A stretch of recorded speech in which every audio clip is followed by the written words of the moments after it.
listen, you're my pal, and I would love to not insult your human dignity more than I already do. Now you're good. Okay. Wholesome. Yes. All right, well, welcome to Alice Sucks, a 3-hour podcast. The bonus episode Alice. is just me. It's a big picture of my face. Yeah, and you just fucking go off. We're doing roasts now. Alice, stop getting us canceled on Twitter. Yes! No, I'm not gonna do that. My favorite thing is when people tag us, like snitch tag us, and I'm just like, I'm not gonna do anything. Yeah, like you're gonna call me in for a supervisory meeting, and you're gonna tell me you're gonna put a note in my file. The closest thing I've ever done to that is messaging you to make sure you were okay and if you needed anything. It was very sweet. I don't know if we're recording right now, but I want to tell everybody that in the event one of us goes, and has some problems, we'll handle it. We're adults. We can talk to each other. You don't need to snitch tag me. I know. I've already seen it. I get her notifications. They're on. Oh, God. You have notifications on for my tweets? I'm so sorry. No, I turn them on and off depending on what mood you're in. Oh, yeah, that makes sense. Because sometimes you rapid tweet shit that I just don't even understand. And I'm just like, yeah, she's fine. I'm gonna go back to reading about space planes. I like the concept of police officer Alice. Oh, God. Then you could do whoop whoop. That's the sound of the police. Whoop whoop. That's the sound of Elise. Oh my God! For Elise, tortured, absolutely tortured. It's too powerful. We do our best here. Yes. All right, let's record a 3-hour podcast about the dumbest method of transportation invented until the Hyperloop. Let's record a podcast, and I will try not to go off my meds and say insane stuff that gets me cancelled again. I feel you, buddy. I think every day that I am now on an antipsychotic. Because otherwise you'd be getting unregulated Liam. Hell yeah. You do not need that. Oh, I've seen unregulated Liam. Yeah, you have, bud. They shot me full of a bunch of mood stabilizers, and I came home and I was having a good old time. I didn't even know where I fucking was. It was great. I can't believe they released me in that condition. I feel like I've joined a good society of people here. Oh, very much. Yeah, yes. Very nice. We are a mentally and socially hygienic and healthy organization here. Yeah, which is why we're going to talk about degenerate blimps. The most unpure of all methods of transportation. So welcome to Well, There's Your Problem. It's a podcast about engineering disasters. And it has slides. I'm Justin Rosniak. My pronouns are he, him. I'm the person who's talking right now. All right, go. I am Alice Caldwell-Kelly. I'm the person who is talking now. My pronouns are she and her. No, I'm not going to be a fucking cop. Stop asking. I was crazy. You tell them, Alice. Sometimes people suffer from a thing called mental health, and when you have mental health going on, you say things you don't mean, like I'm going to redacted the president or things of that nature. File it in that column. Fuck you. I've got you.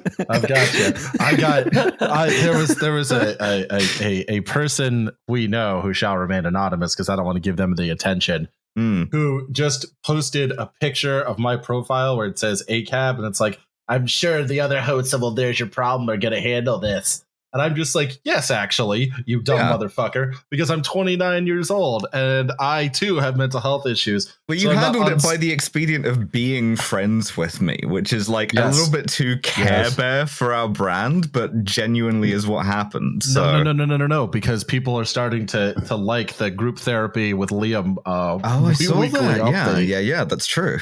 Talking of which, I am Liam Anderson. My pronouns are he, him. Dr. Liam Anderson. Dr. Liam Anderson.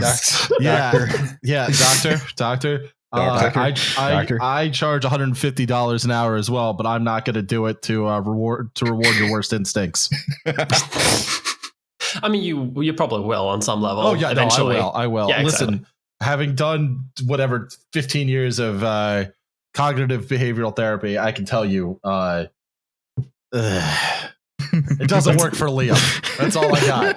And I passed the mic, the one mic we're all sharing, to Mia. The one mic. Yeah. Hi, my name is Mia Mulder. My pronouns are she, her, and I'm here now. I'm on this podcast to talk about again, the most worst of all transportation methods, really. Because we made fun of Norwegians on the podcast last week, today we have a Swede. Yeah, as reparations. We will assume that they're the same thing and just infuriate Norwegians further. Yeah, I mean, it's worth noting that Norwegians smell bad and are dumb people. And people of Norwegian descent, unlike me, who is of Swedish descent, who is cool.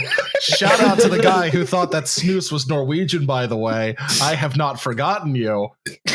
Well, that's unconscionable. It is a Swedish pride for snus. I can just hear the two of you having a conversation in your heads that's going, is it called a blood eagle? It's called a blood eagle, yeah. Yeah, we could do that to that guy, the snooze guy. The snooze guy. How dare you? Congratulations on only joining the EU when your exemptions for your wonderful tobacco are carved out. I feel like people talk a lot about the UK having like special exemptions from the EU, but here we are. We eat and drink and put things into our mouths that the European Union simply does not want us to do it, and we just keep doing it anyway. Sorry, I can't hear you over our world-leading life expectancy. No, you're not allowed to just eat that much salty licorice. It's full of caustic chemicals. One of my favorite things about buysnooze.com, seriously, get at me, boys, was that they also sold you Swedish candy, and I got the licorice, and I'm just like hunched over, and I gave some of it to my dad because I was dying, and he's just like, "Oh, I remember this," and just pops an entire handful into his mouth, and then stares like he had been in the ending scene of Apocalypse Now. I was like, "You good? You want to go conquer Norway?" A Swedish fan of ours sent Trash Future some candy, and they mailed some up to me. No, never again. Never. But okay, what kind of licorice are we talking about? Because there's normal licorice, then there's salted this licorice. Was fully salmiakki stuff. Oh, that's a good stuff, really. That's the good stuff, though. That's the one that we're mixing pepper into for some reason. I have had snus that tastes like salmiakki, and I gotta say, at some point, Sweden went too far. At least you're not doing the Finnish thing where you're just like carving off bits of tree bark and gnawing on it. Yeah, it's cassia. It's good for you. Yeah, just to relieve your own existential depression. What do you think cinnamon is, Alice? I don't know how they make food. You reveal yourself to be extremely English. I was about to say, yeah. What you do is you take the food and you boil it for 16 to 17 hours.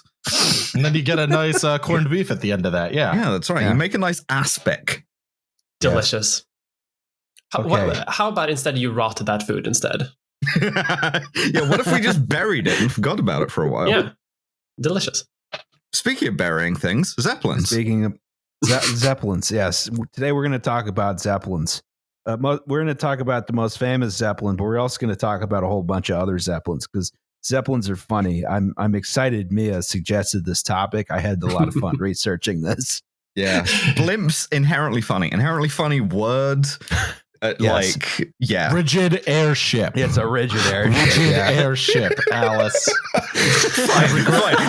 The two genders of Zeppelin here are blimp and dirigible, and both of those are funny words. I regret to inform you my entire knowledge of this comes from the blimp episode of Archer. Just slapping the cigarette out of a man's face. Blimps and airships are both dirigibles, though. Oh, no. Right, so the dirigible is the top level category. Every single word here is so funny. You've heard of the airplane guys. Now get ready for dirigibles, guys. Did you say dirigibles? I did. I meant dirigibles. I didn't know how to say the word. I don't know. All right, let's do the news. Steamed hams. Oh shit! Oh fuck! That's not the right drop.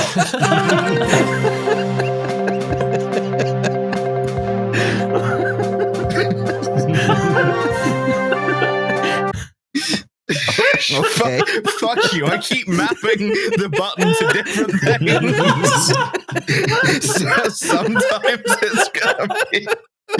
Sometimes it's gonna be hams.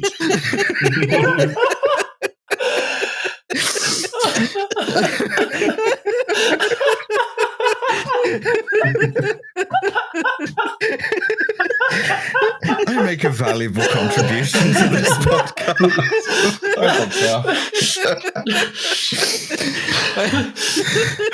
Well, we murdered Ross.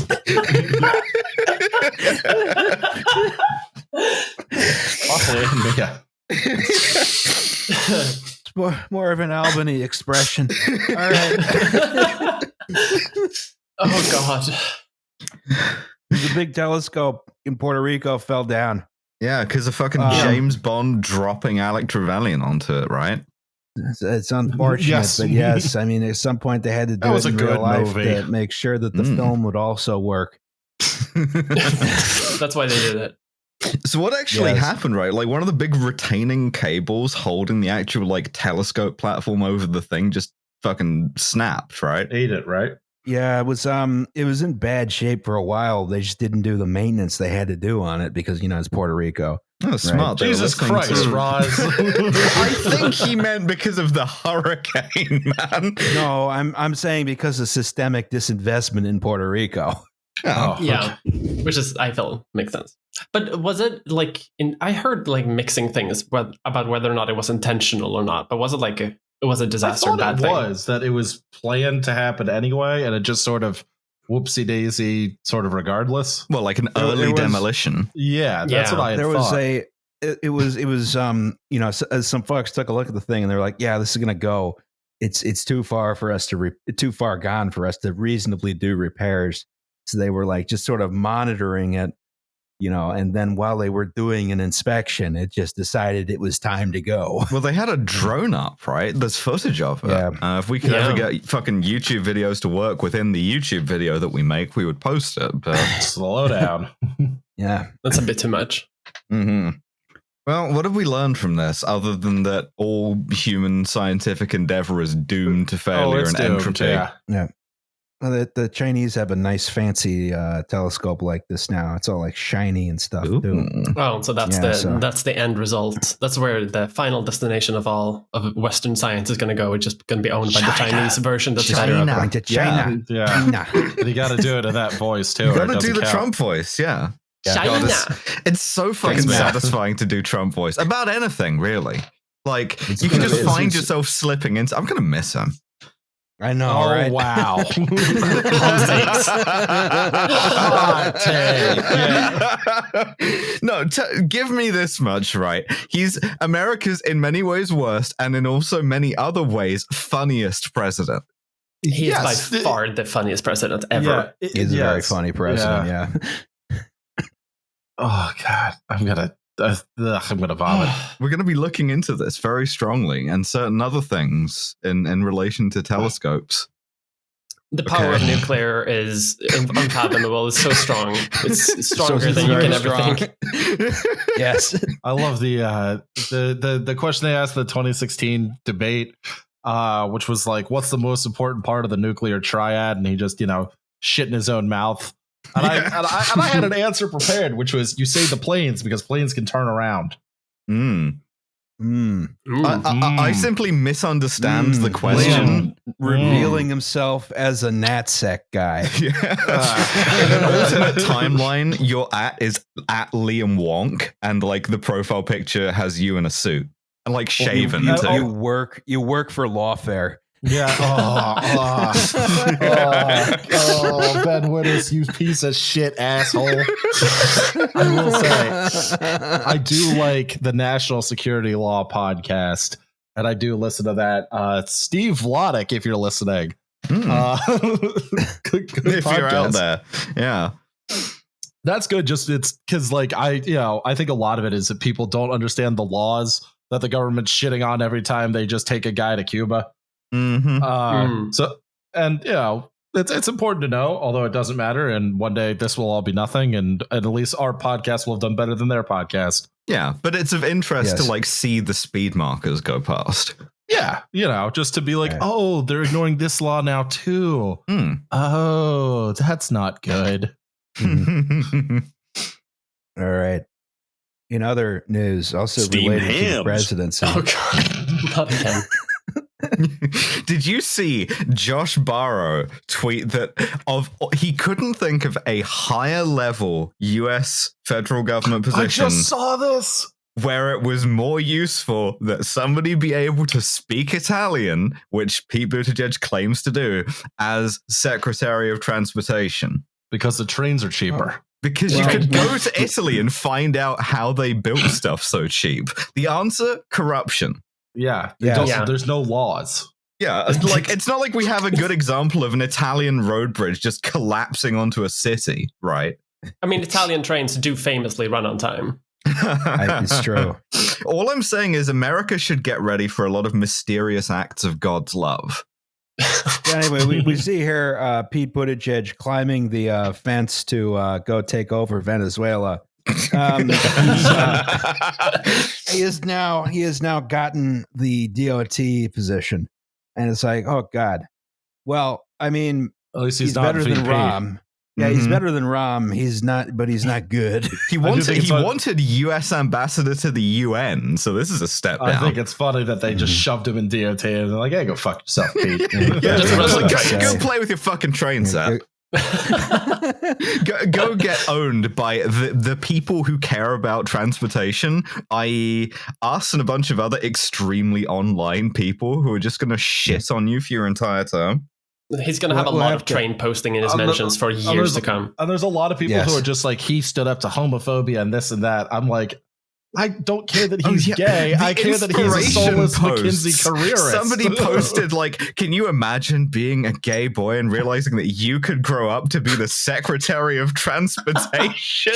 The height of LGBT culture. I really could not imagine that. Secretary of Trans. Now we're talking. Yeah, there you go. I'm afraid in order to get this job, Mr. Buttigieg, you will need to be force-femmed. Stare into the spiral. Oh my God, Alice. Is that how it works? Yeah. You stare into the spiral and you uncover a deep obsession with trains and estrogen. That's right. Jesus Christ, y'all. Oh, you want to complain about getting cancelled? We'll get us cancelled 3 times in the first 20 minutes. It's fine. I'm not typing on my loud keyboard. It's fine. I love you, Russ. It's fine. Sir, please look into the light. Ma'am, thank you. Yeah, this is what the thing from Men in Black actually did.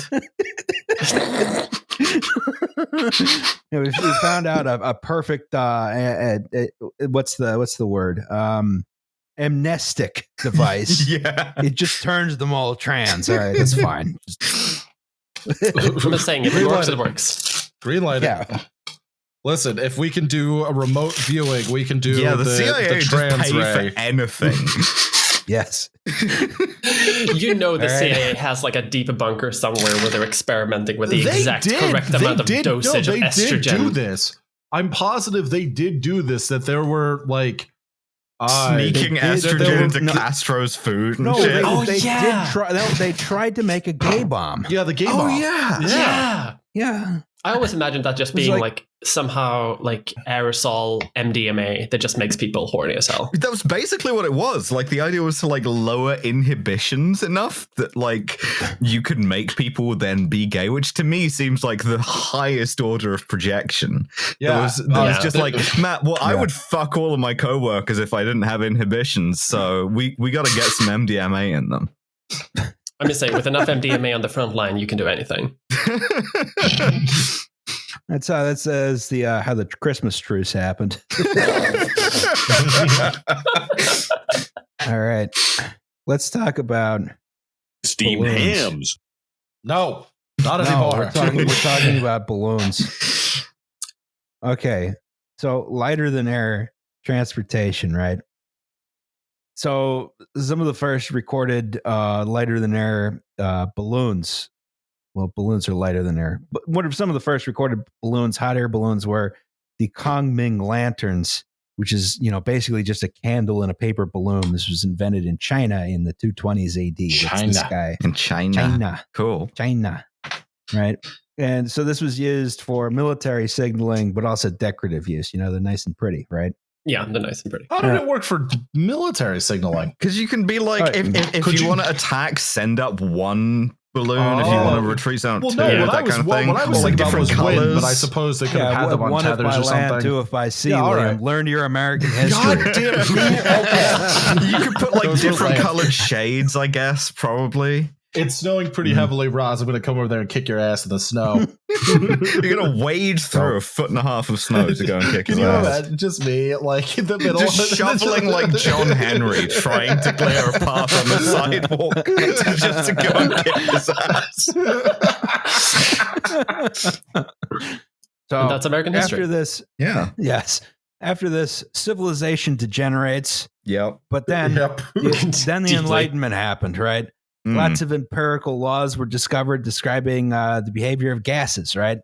Like Boyle's law, pressure times volume equals a constant. Yeah, or that's where Charles's that's law. where we get the term boiling. Yes. Is that true? No. No. Or Charles's law, volume over temperature is a constant. A man named Henry Cavendish discovered something called inflammable air. I 100% thought flammable. I was convinced you were going to say Henry Kissinger. No. Yeah, he's been around for a while. He tried to use this to bomb Cambodia for some reason. Flammable. It's just napalm, Alice. Yeah. So and you really could just air, call everything like whatever you wanted back then. You could just be like, yeah, I've discovered this thing. I call it phlogiston. Fuck you. And they'd be like, wow, House of Amazing. Lords for you, sir. That's right. Have infinity money. Yeah. So inflammable air we now call hydrogen, right? And he figured out how to produce it in quantity. And Jacques Charles, who invented Charles's law, theorized that you could fill a big bag with this inflammable air and it would float, right? So he set out to prove it. So in Place de Victories in Paris, right? Okay. Yep. Yeah. I is there a better way to pronounce That's that? fine. It's Moving probably on. Victoire.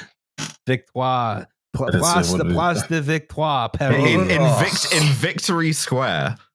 Yeah, Victory Square, right? French love their names. Yeah, August 23rd, 1783. Jacques If you really want to piss him off, say it in German. We'll get there. Siegsplatz. Siegsplatz, Paris. Yeah. Paris and Platz and Sorry, I'm just reading the note. Yeah. They filled the first hydrogen balloon by dumping 1/4 ton of sulfuric acid onto half a ton of scrap iron and fed it into a silk balloon with lead pipes. Back then you could do science however you wanted. It was so dangerous to be around anything. Oh my god! This is before big government put regulations on science. Yeah, all of these guys look BioShock. All of these guys looked exactly like Don Blankenship. So, Jesus Christ. In the method described, they filled a 13-foot wide silk balloon with this horrible toxic gas. It lifted off. It traveled 21 kilometers. They chased it on horseback. It was destroyed by angry peasants when it landed. This is from the devil. It smells like shit. It is awful. Science. It comes from the sky. Yeah, that's praxis, actually, is to destroy some rich weirdo's toxic balloon. Yeah. This is what would happen if Elon Musk actually was treated like a normal person. Yeah, this is one of the stranger features of capital is sometimes the bourgeois dumps a toxic balloon on you. Yeah. Alex, you're echoing. Monks? I'm not sure why. That's Liam. It's Liam's headphones. Is that Liam's Liam? lack of headphones. Is it? No, I'm wearing. No, they're open back. Hang on 1 second. Let me turn myself down a little bit. Oh, thank God, it's not my fault. Any better? Okay. Yes, so. much.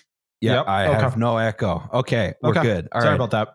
So, No worries. Benjamin Franklin was in attendance and was said to be impressed. Of course he was. He was fucking everywhere back then. Yeah, and Dude, fucking he- everywhere. And just fucking And getting everywhere. high on everything. Mhm. Yes. and also possibly being a serial killer. Yeah, what a fucking king. Yeah. Dude I had know, right? so much going on. I can barely get out of bed in the morning. And here's Ben Franklin, fucking MILFs, going to France, fucking French MILFs, inventing a glass organ, possibly doing a series of murders, and like watching the invention of the balloon. Holy shit. One of our boys. He gets around. Yeah. Gets around. Met the Kool-Aid man. Yeah, I know. Yeah. Probably was the Kool-Aid man. Yeah. Undetected serial killer known as the Kool-Aid man. Ben Franklin just bursting through like a I don't know, some poor peasant shack and just being like, oh, I'm off to go grave digging again. Here I go killing again. And he invented Kool-Aid eventually. Yeah, that's right. So nonetheless, despite this balloon being destroyed, lighter than air flight was proven to work. So then we get the Montgolfier brothers who figured you could just, instead of using inflammable air, you could just use hot air, right? You mean we don't need to dump the sulfuric acid onto the iron and lead? Yeah, we don't have to make a poison toxic bomb. We can just like boil some water and we're fine. Yeah, you can just like build a fire. Yeah, you're fine. And they were right. So on October 19th, 1783, after several balloon flights where they sent up sheep and chickens. Cool. Chicken finally flies. Yeah, exactly. A small dinner. They lit a fire for the to send up the first manned balloon. Du Globe Aerostatique. Looks very fancy. It is very much like a rich person project. I gotta say, decorate like that. The faces on it kind of freak the hell out of me. Oh, you don't like the Fabergé egg? Yeah. It turns out that the only balloon material you could get at this time was human skin. So those faces are just on there. The one that really fucks me up is that there are books bound in human skin. Oh yeah. Nope. It's good leather. Yeah, it is. Thank you, Mia. That's set in a very Viking tone there. That's what I'm saying. I'm Viking. I have a history degree. I know some weird fucking facts. If it works, it works. Yeah. You're dead. You're not using that skin anymore. Well, a lot of the human leather books are like scholars, right? They're like monks who are like, no, I love books so much, I want to be one once I'm dead. Which metal? Exactly. Yeah, that's very metal. I guess the equivalent would be if you could somehow digitize my skin after I die and make me into a YouTube video. Yeah, 200 years later, somebody's watching the YouTube video and they get kind of a creepy feeling and they look up the header and it's like, oh, this is made of skin. Oh, gross. Yeah. So the Montgolfier brothers' first flight was tethered to the ground, but they did a second untethered flight shortly afterwards once they figured they wouldn't die. That has to be terrifying, though. Right. For the first time ever, you're just going to be in like a balloon floating around. Yeah, plus when you land, you might get murdered by peasants. This is true, yes. Well, they had people tailing them on horseback. Oh. They traveled just over 5 miles in 25 minutes. They carried a gun with them, just like the Soviet cosmonaut survival gun. Just in case you come down in hostile territory, you got to scare off some peasants. I have a story about that, actually. We'll get to that in a second. Oh, boy. Oh, my God. So, they traveled 5 miles in 25 minutes. They had a lot more fuel. They decided to land early because they weren't sure where they were going to go. Landed successfules. Ben Franklin was once again in attendance, said to be impressed. Again, he was probably fucking them afterwards, too. Yeah. Jean-Pierre Blanchard went on to pilot a balloon across the English Channel once these wind currents were more understand. Then came to America to pilot a hydrogen balloon. Right? They decided, let's try this inflammable air thing again. They did it from the courtyard of the Walnut Street Jail in Philadelphia. Giving a bunch of guys ideas for escapes. Yeah, exactly. Yeah. Play the helicopter song. So Ben Franklin once again was in attendance. What? How the fuck? he has like a Google alert set up for every single type of balloon flight. Yeah, a watch of his own design goes off when somebody is fueling up a balloon. Better get on a ship across the Atlantic. It's going to take me 3 months to get there, but I gotta be there. I can't miss out on these social events. There's going to be some hot MILFs in attendance. George Washington was also in attendance. The military value of balloons was understood fairly early on, but there was no real transportation value. right? Because you couldn't really direct them. They could sort of just hang in the air, right? And that's about the best they could do. So, unpowered ballooning was still very dangerous. And, all they really used it for was military reconnaissance, right? And, that's, ballooning is still around today. Here's the Lexington Balloon Festival, which my granddad used to help organize. Those are some nice balloons. There's a balloon. Lexington. There's a balloon in my town where I live right now.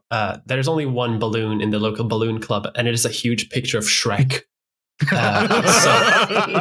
So every spring and summer, you run a very real risk of just hearing just a gush of wind, looking out the window and seeing Shrek really up close, really big, and thinking that he's about to vor you. I really need to see photos of Shrek in the process of being inflated.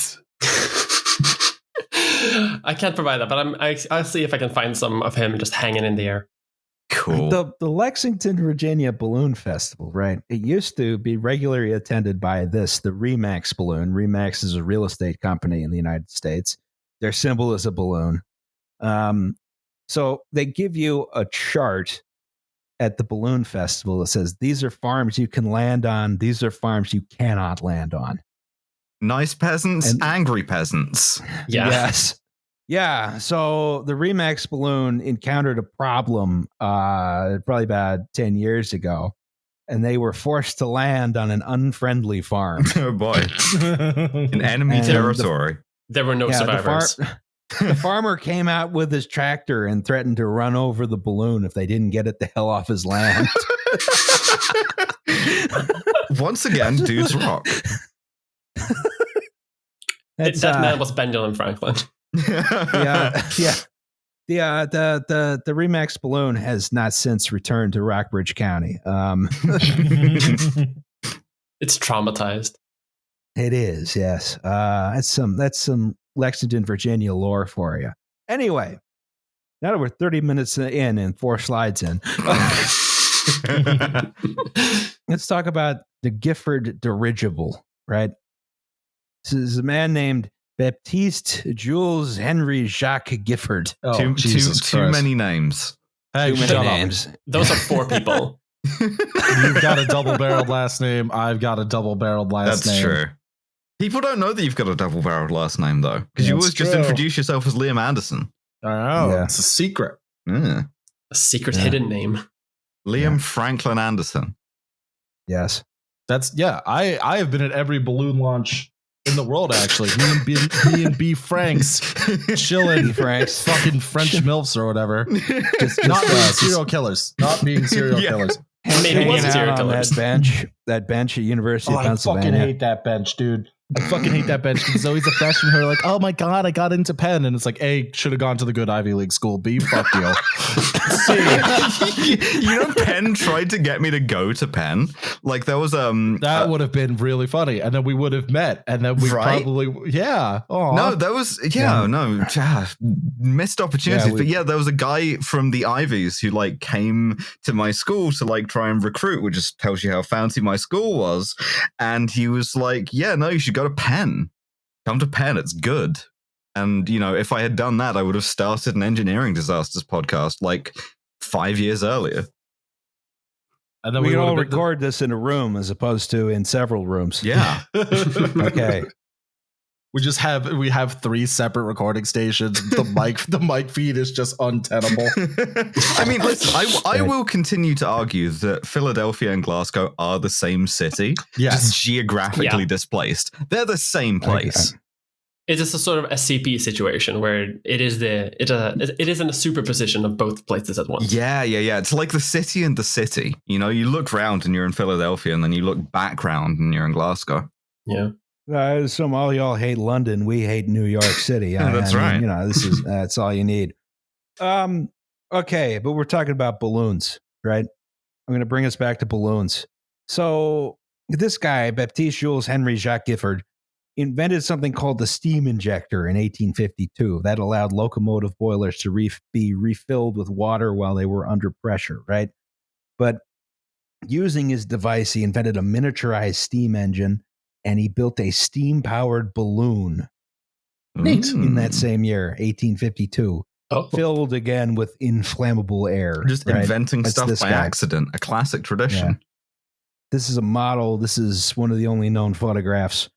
So this is a 3 horsepower steam engine. It drove a propeller. He had a manually operated rudder.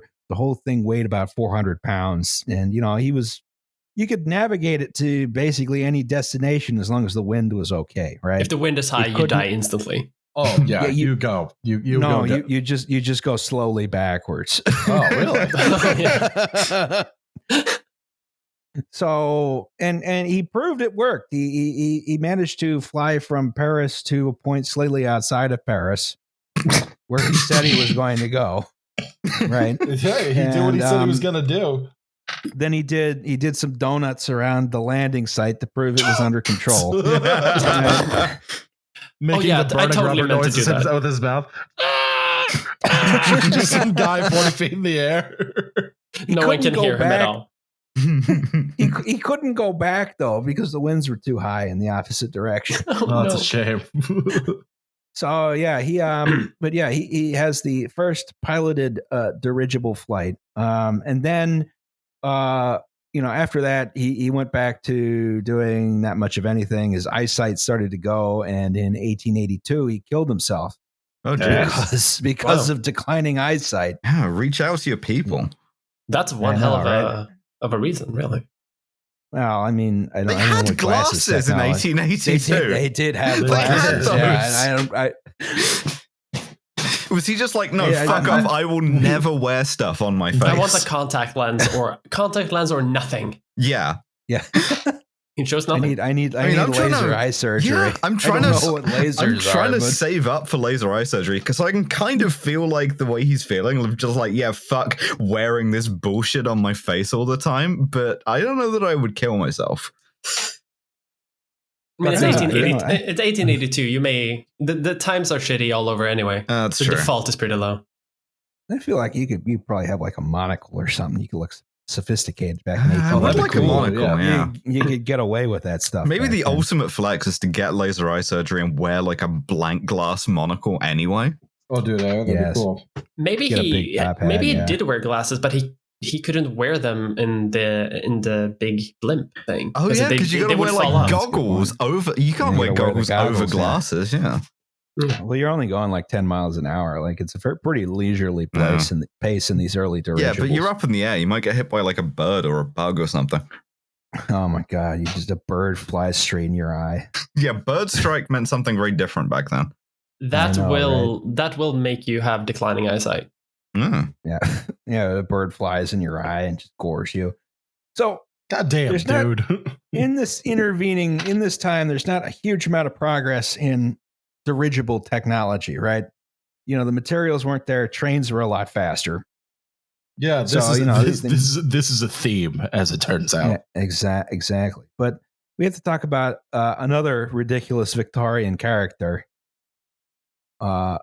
Ferdinand von Zeppelin. Oh, hey. Oh, look what's at up, this dude?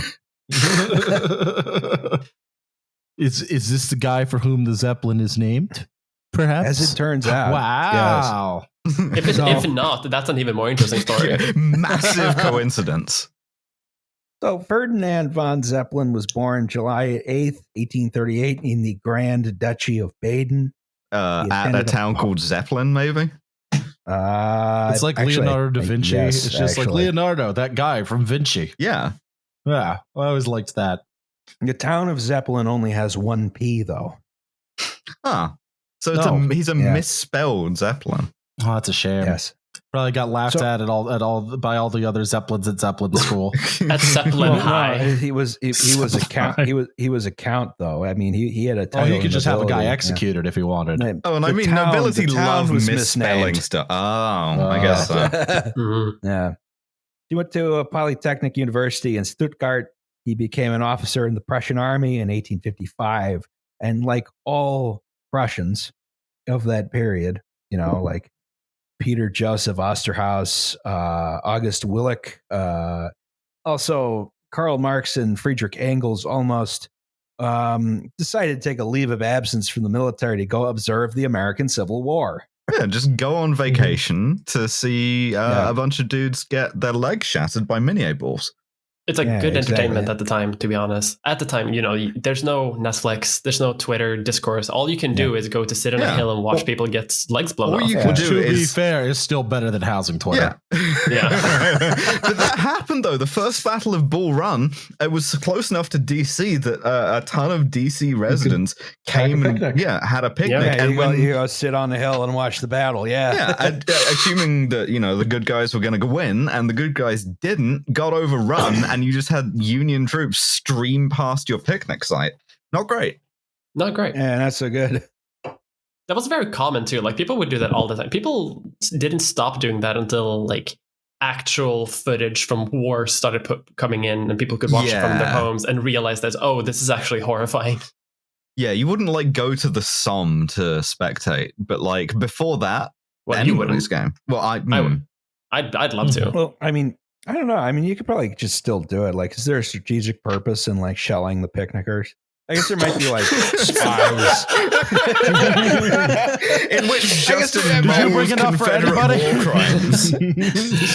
Joseph, point the howitzer towards the picnic goers. The spies, they're observers for the enemy. Hey, boo boo! I'm gonna shell their picnic basket.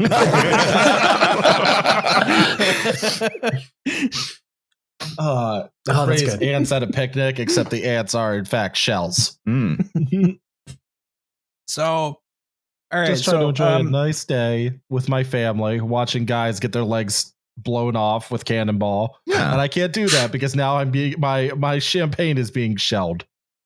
So this is Zeppelin in front of Fairfax County Courthouse right here. Oh, boo! Yeah, he's He was a Union boy. Don't worry. Okay. He's a Union Prussian. I was actually booing Prussians. Fairfax County. Is he wearing a fucking pickelhaube in? What is a pickelhaube? The pointy helmet. Oh yes. No. I have a higher resolution. That's like a normal sort of. Okay. Oh, that's goddamn pixel degradation. Nobody in that picture is wearing a normal sort of hat. They're all wearing completely different styles of hat. Yeah. Studying the art of war, they look like they're steadying. This looks like the setup to a low budget. You know what? No, moving on. Yes. So, during the Civil War, in addition to observing the Army of the Potomac, Ferdinand von Zeppelin went on an expedition with a few other Prussians to find the Northwest Passage. Which just to fuck around. I'm doing an extramural thing on my extramural thing. Yeah, it's like, we're. I really like this Van Stan Rogers song. Yeah, I will race the roaring Fraser to the sea.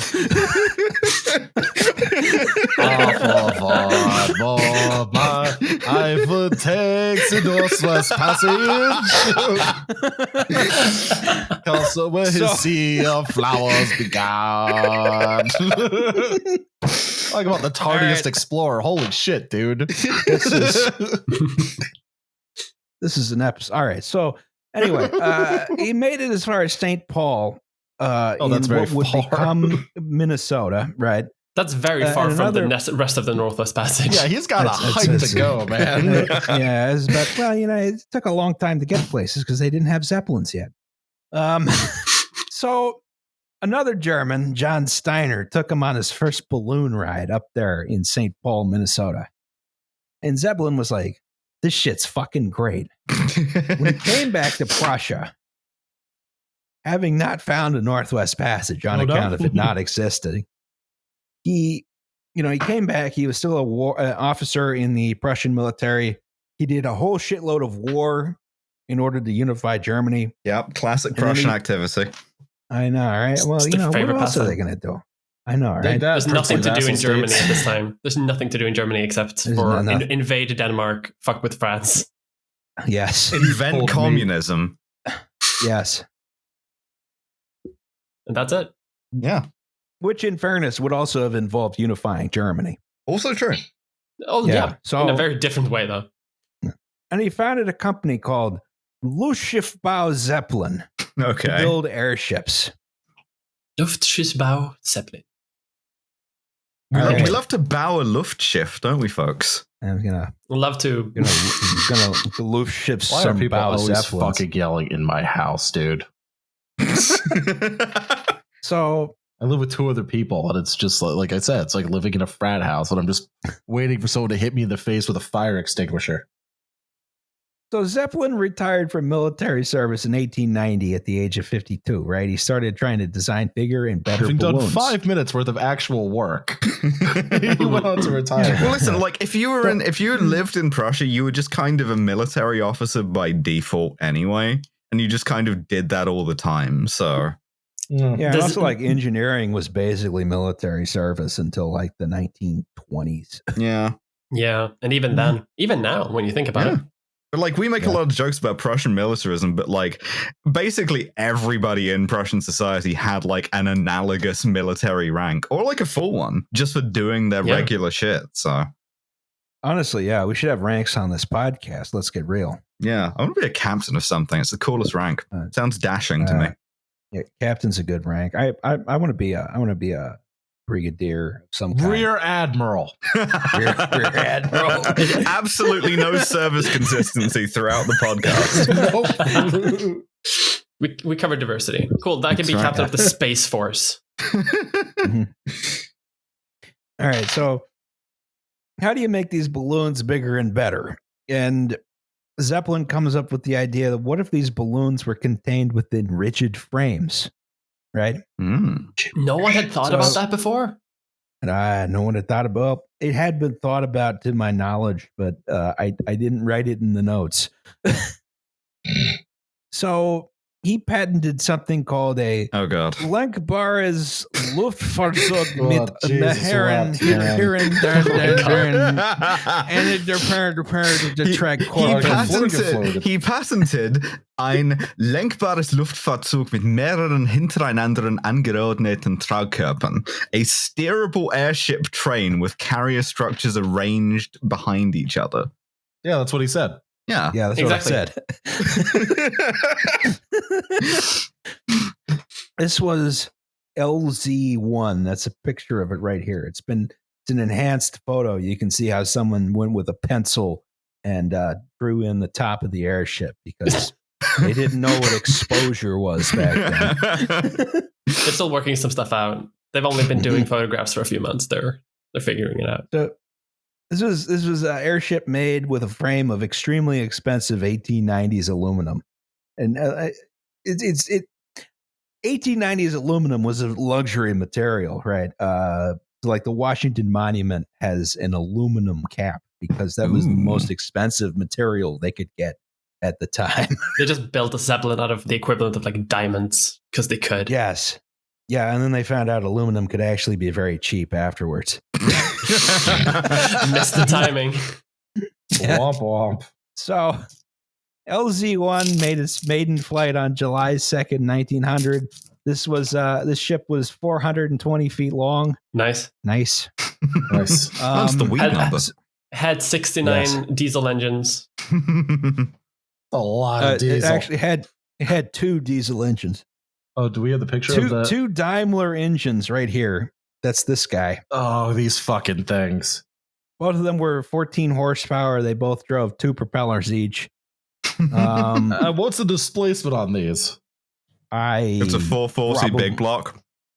I we was were- about to say that's Ross like and- probably like 4 liters each. There's no replacement for displacement. Roz and I were once at the National Air and Space Museum, and they had a captured, I assume, BMW V12 aircraft engine that made like 130 horsepower. And I was just like, oh, so my GTI, Roz was saying, my GTI could have propelled one of these airships like by orders Yeah. of magnitude faster. It's 130 horsepower. It's the size of a room. 130 horsepower V12 engine the size of a room. Not Look, greatly this efficient. massive, like room-sized computer can hold upwards of a megabyte of data. Holy shit. Wow. This changes everything. All of the porn I can keep on this room-sized thing. I can see so many fucking etchings of ladies' ankles right now. was about to say, I need to replace my series of tape drives in the basement. Big upright tape drives, obviously. So LZ-1 is another hydrogen airship, another inflammable airship. Beat the airship speed record set by La France, which was a previous non-rigid airship, but it did not attract investors, right? So Ferdinand Zeppelin was forced to liquidate the company. Well, yeah, because no one actually wants to invest in this big blob in the sky. Especially in Prussia in like the 1890s. Prussia in the 1890s trying to get investment. You're talking to a bunch of guys with like fencing scars who are like, where do you put the bayonet? I cannot see the big cannon on the end of this. I do not understand. How can we kill as many French people as possible using this flying? To me, it seems as if it is missing about 500,000 pounds of structural steel. Does the armor come on later? Is it built by 5 inches of wrought iron steel that we then drop on the Russians on the front? Is it filled with napalm, perhaps? Is it filled with pure... Have you tried filling these balloons with concrete? To resist artillery fire. Oh, is it gas? Oh, I see. I imagine it is filled with mustard gas that it feels on the enemy, yes? Over the bleed, sir. All right. So this is now a Prussia bullying episode. I mean, if anyone to bully in this time, it's the Prussians. Yes. So they can bully back. So Zeppelin managed to do a crowdfunding campaign. He got some rubes. He found some rubes who were interested in national pride, and he's like, "Hey, give me some money. We're gonna have some airships. I don't know. We'll go bomb the French or some bullshit, right? It'll look cool. It's fine. Don't worry about it." Okay. Yes. Here is 60 million marks. Here is where the bombs will go. Und you say it will hurt the Französisches feelings. Okay. Yeah. And all I have to do is donate 100 Reichmark to the GoFundReich.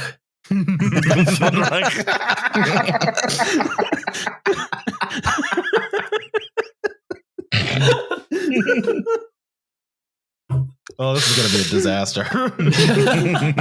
It's having funded the GoFundReich. Ferdinand von Zeppelin built LZ-2, which made one flight in January 1906, had some engine failures, and emergency landed in the Alps, and the winds swept it away later that day. Beautiful. Then he built LZ-3, made of the remnants of LZ-2. This was a capable ship, but he was trying to market it to the German military at this point, right? The German military wanted an airship that could stay aloft for 24 hours straight, which LZ-3 didn't have the fuel capacity to do. So LZ-4 was designed to meet this criteria. And during the first 24-hour trial, suffered a mechanical problem, had to make an emergency landing, and then was swept away by a storm. And then that one fell into the swamp. But did I give up? No. So, despite these problems, the GoFundReich kept bringing in money. Despite the fact that it's a complete and utter failure at every single stage of development.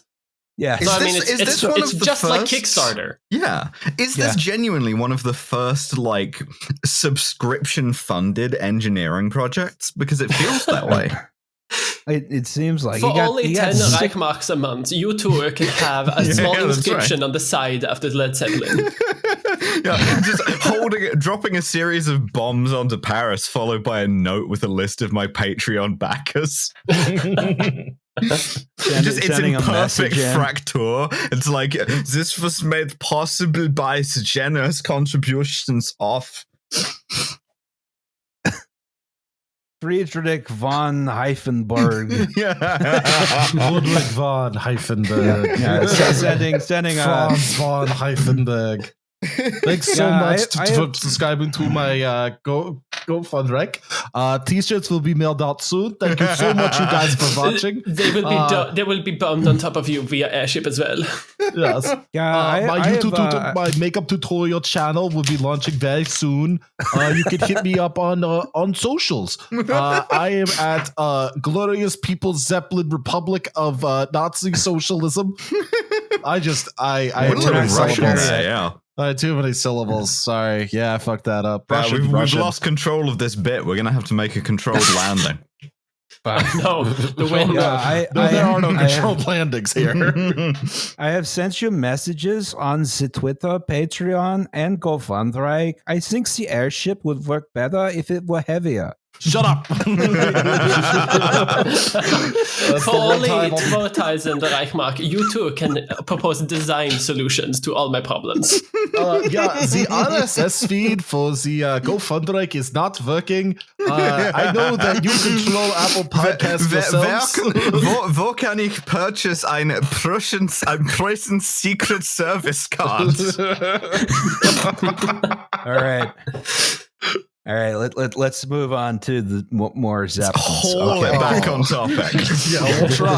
This is only going to get worse. Okay, so Zeppelin got 6 million marks from Prussian morons, right? The German army, despite seeing the failure of LZ4, they bought LZ3 and LZ5, which was a duplicate of LZ4. I appreciate the third one didn't work.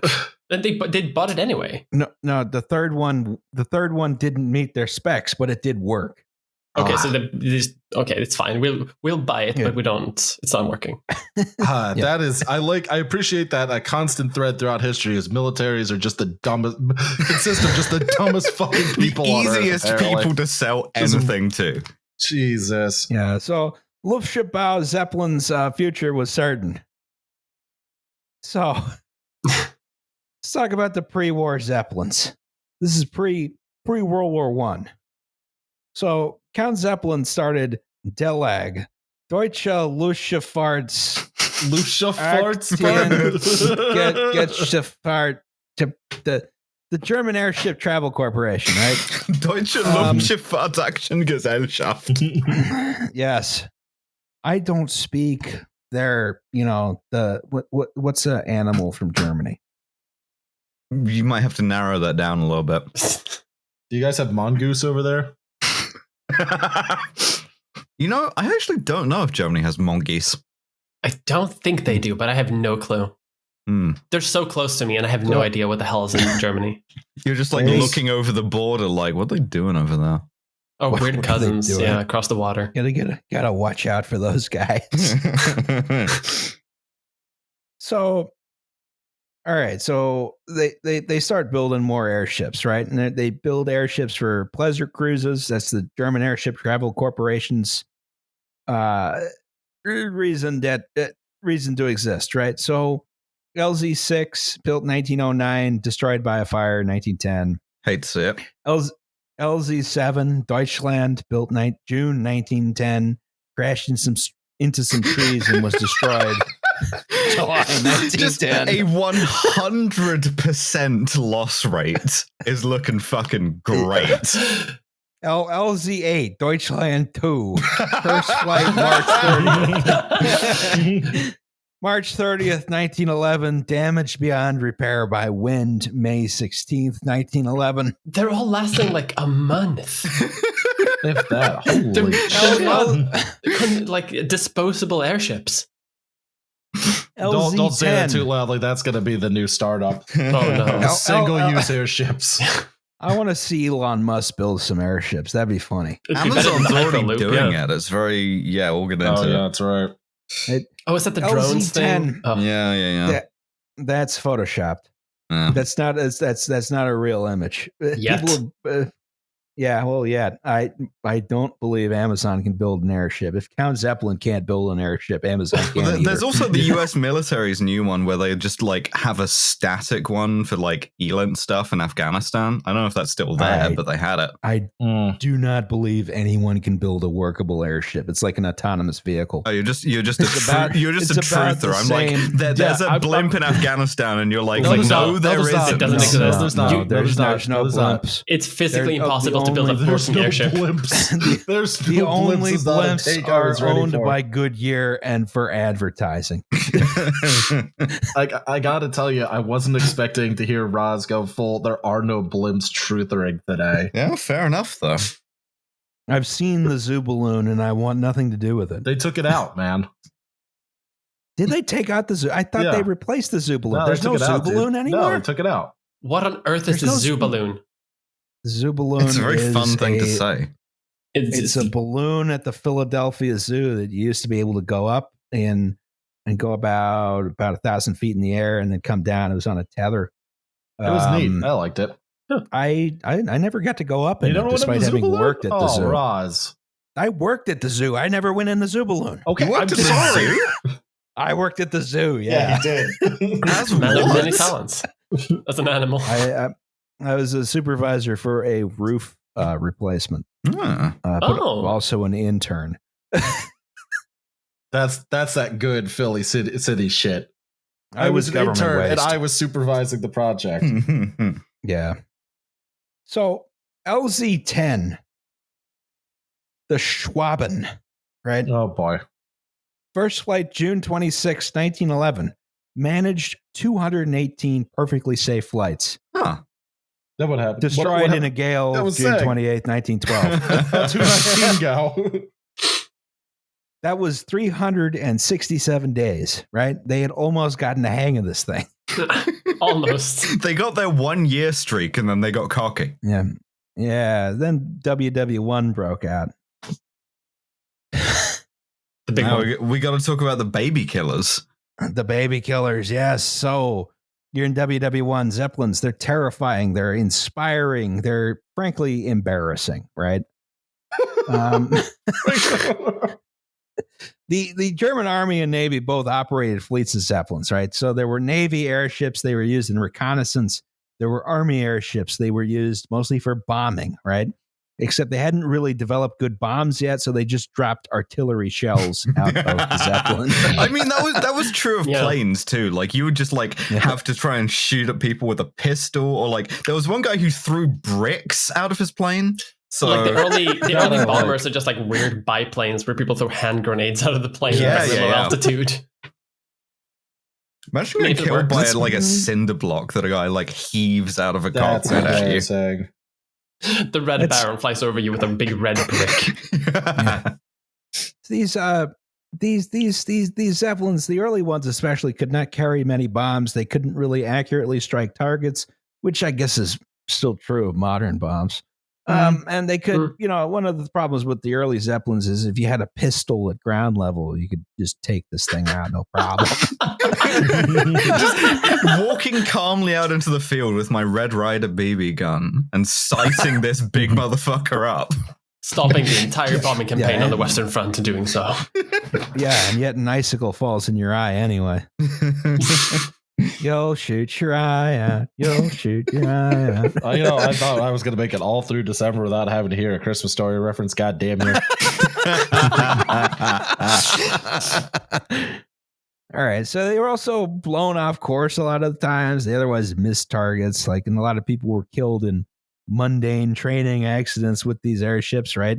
So there's things like the Johannesthal air disaster, which was the entire crew of LZ-18 was killed when the airship sucked its own hydrogen into its own engine and exploded.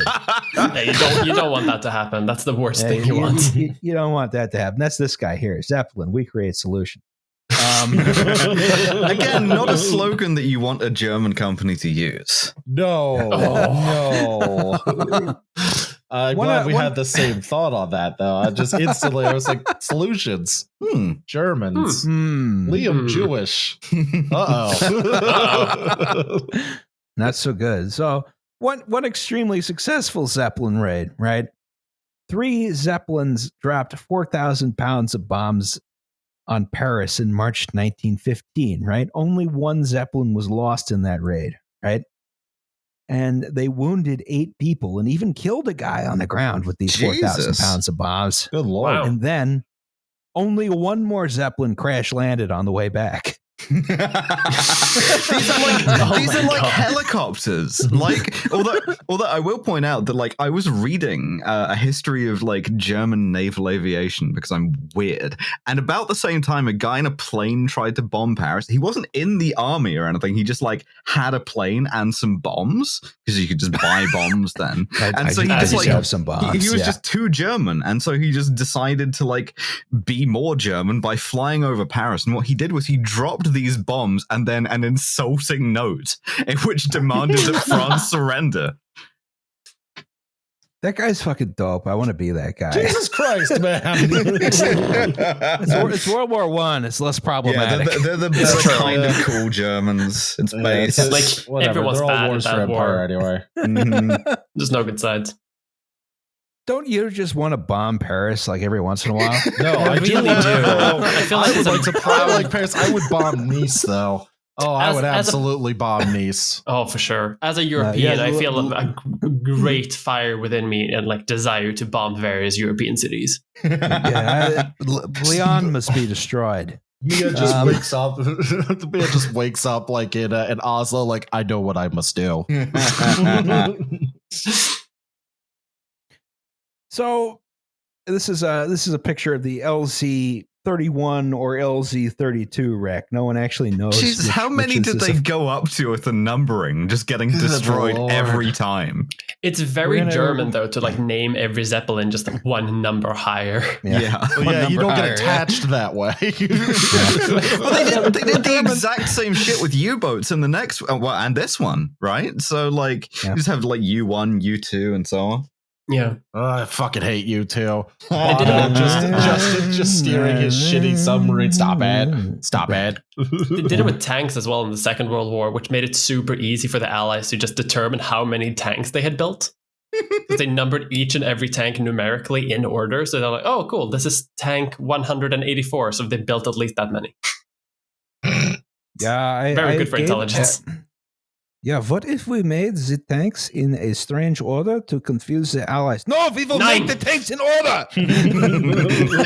It is better for the bureaucracy. Only for order.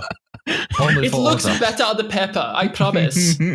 I don't want to do the Look at the- paperwork. Look at all these neat organized rows of tanks. Now look at all these papers. Look, each and every single one has its proper paperwork. Now go out to the Eastern Front and good luck to you. The Allies. The Nazis just racking up karma on mildly interesting. Like oddly satisfying. 90 Panzer tanks destroyed by 90 bombs. Yes. This is very efficient. We may lose the war, but at least we're fucking efficient. Did they ever make these things good? No. So the Germans started making moderate improvements to the Zeppelins. You had the P class and the R class. This is the R class right here, right? These were developed to do raids on London in 1916 and 1917, and they were able to drop a good chunk of bombs. Suddenly the thing started looking like a threat, because they were dropping big bombs, started killing lots of people. Yep. They were still pretty incapable, dumb, ineffective weapons, but Difficult to shoot down by this point, though, is the thing. they were hard to shoot down at this point. They had enough redundancy, and they were, terrifying because it was like, oh, there's this big thing hanging in the air. It can just dump a bomb on me at any time. Like we had to invent all kinds of fucking exploding bullets and shit. And the first guy who shot one of these down was a Royal Navy like Fleet Air Arm pilot, and he chased it into Belgium and shot it down on a convent school, which killed 2 nuns. And for this, we gave him the Victoria Cross. So. Oh my god! Once again, covered. The RAF was like that. Zeppelin. Yeah, the RAF was like that before there was an RAF. I will be right back. I got to use the bathroom. Sorry, everybody. Okay. All right. I'll grab another beer too, and I'll be right back. I'll take this opportunity. Yeah, quarters and recess. I'm gonna grab a water. Okay. If we're taking a break, I'll also go. Back in a second. Mia, you have to do the podcast.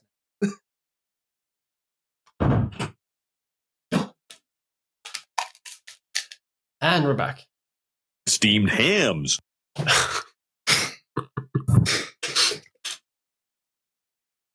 did you ever even introduce like why I'm here, or does it even matter? I don't think it matters. I I'm here mean, for history. you could if you want, but like, it's up What to did I you. miss? We were deciding I mean- whether we wanted to Oh, actually what? introduce our guest an hour into the episode. Oh, we never did that. Hi, Mia. How's it going? Hi, it's going great. I mean, it's fine. Like I just realized that we hadn't done it.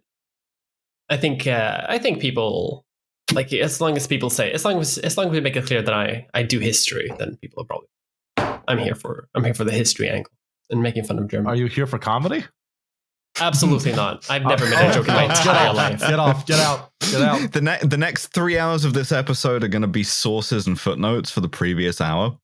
Exactly. We've got to be efficient. I've returned. Oh, did he also go to the bathroom? Yeah, I did go to the bathroom. This Yeah, is we all like a went to the bathroom bathroom. update. We Yeah, have done bathroom never- update now. Whenever there is an opportunity to go to the bathroom, make use of it. That's right. Yeah, that Be in the is- bathroom I- constantly. You can I live in will- there. Oh, I'm recording this from the toilet. That's right. It's Yeah, called that's IBS. Very Swedish That's of you. efficient. I did learn that from the man himself, Justin Rosniak. Just if you ever travel with Roz, if you ever have the honor to go on a big dumb trip with Roz, when he pees, you pee. You will learn.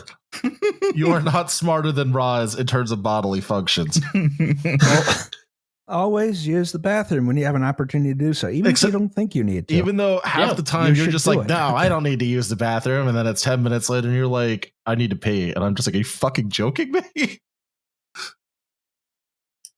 a good Oh. lifestyle advice. How do Hey, you pee in everybody. a I was about to Zeppelin? Do you say. just go over the side? You just go over the side. Yeah, probably the early ones, definitely. Just lights on fire anyway. Imagine you're in Paris, right? You're just going about your business. I'm sorry, you're a in bunch of Paris? bombs miss you, and then a stream of German piss. Ugh, Alice, come on. It's so gnarly. It's like, I didn't know it was raining. Parisian No, I'm holds into up a it. battery. Mia. One Parisian holds up a battery. The electric shock goes up the stream of piss and Oh, blows shit. up the Zeppelin. We got to invent the technology to piss back up there. Did you not like my wee joke? Are you fucking kidding It's me? very good. It's Thank very you. nice. Thank you. You're- Thank you, Mia. So here we are. You're in Paris. Oui, Oh, oui. wee wee. If you got urine and That's right. oui, It's oui. 3 hours of pee jokes, folks.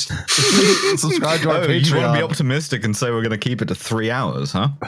We are no better than Comtown at this point. All right. So, during World War One, Zeppelin technology improved a lot, right? Not enough for them to be actually good, but enough that people took them seriously.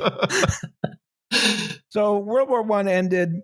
America won, obviously. Yes, you're welcome. America won the First World War. Yeah, as we all that's know. right. That's right. That's America right. won Yes. the first. Yes. We all know this. Something, yeah. Bellow Woods, yeah, the I'm Marines sorry. showed up, and everybody else was so scared that the Germans went home. Yeah, I don't think Yeah. I've ever seen a T-shirt with the Swedish flag that says "Back-to-back World War Champs." Back to neutrality champs. Oh, I'm sorry. Like Back-to-back World War Champs. we have no. We have that shirt, but instead of an American flag, it's just one big brick of Nazi gold. Which we would like back at some point, please. No, you're not getting it. Along with all the art you stole, if you could, I'm going to come to Stockholm and I'm going to get all the snooze and I'm going to take the ancestors' gold back. Yes, I am. Full of Rembrandts on a shirt. It's one big brick of gold and one big brick of like a steel ingot. I get back everything. to Stockholm. And I go into the fabled Anderson vault, and there's nothing there but gold-plated snooze for some reason. Hundreds and hundreds of like pallets full of gold-plated snooze. Yeah, he seemed to have been subscribed to a periodical called Buy Snooze. I don't know what was up with that. Just really love buying snooze. So, after America won the First World War, Woodrow Wilson went over to Europe. He got the Spanish flu, and in a state of delirium, he decided to go ahead with the most punitive sanctions against Germany possible. Right? Stealing their blimps. Yeah. Well, Nothing else. that and getting outmaneuvered by Lloyd George and Clemenceau, who was just God, like, that's embarrassing. yeah.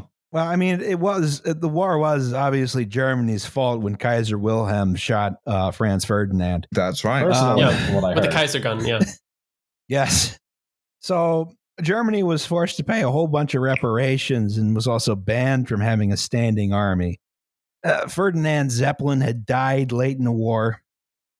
And you think because Germany is now banned from building Zeppelins, his company would be in a bit of conundrum. But Luckily, the Allies were highly impressed by the ability of the rigid airship, God damn Oh my it. the God. rigid airship to not only just to crash or be blown off course, but to occasionally deliver a payload of bombs. Right? So Occasionally. they demanded Very they occasionally. demanded Zeppelins as war reparations. Now listen here, y'all, Jerry's. You have to hand over your Zeppelins, you hear? Never So- doubt the power of the Americans to strap bombs to any dumb thing. But it is a good thing to note that it's not just the German military who's stupid as shit.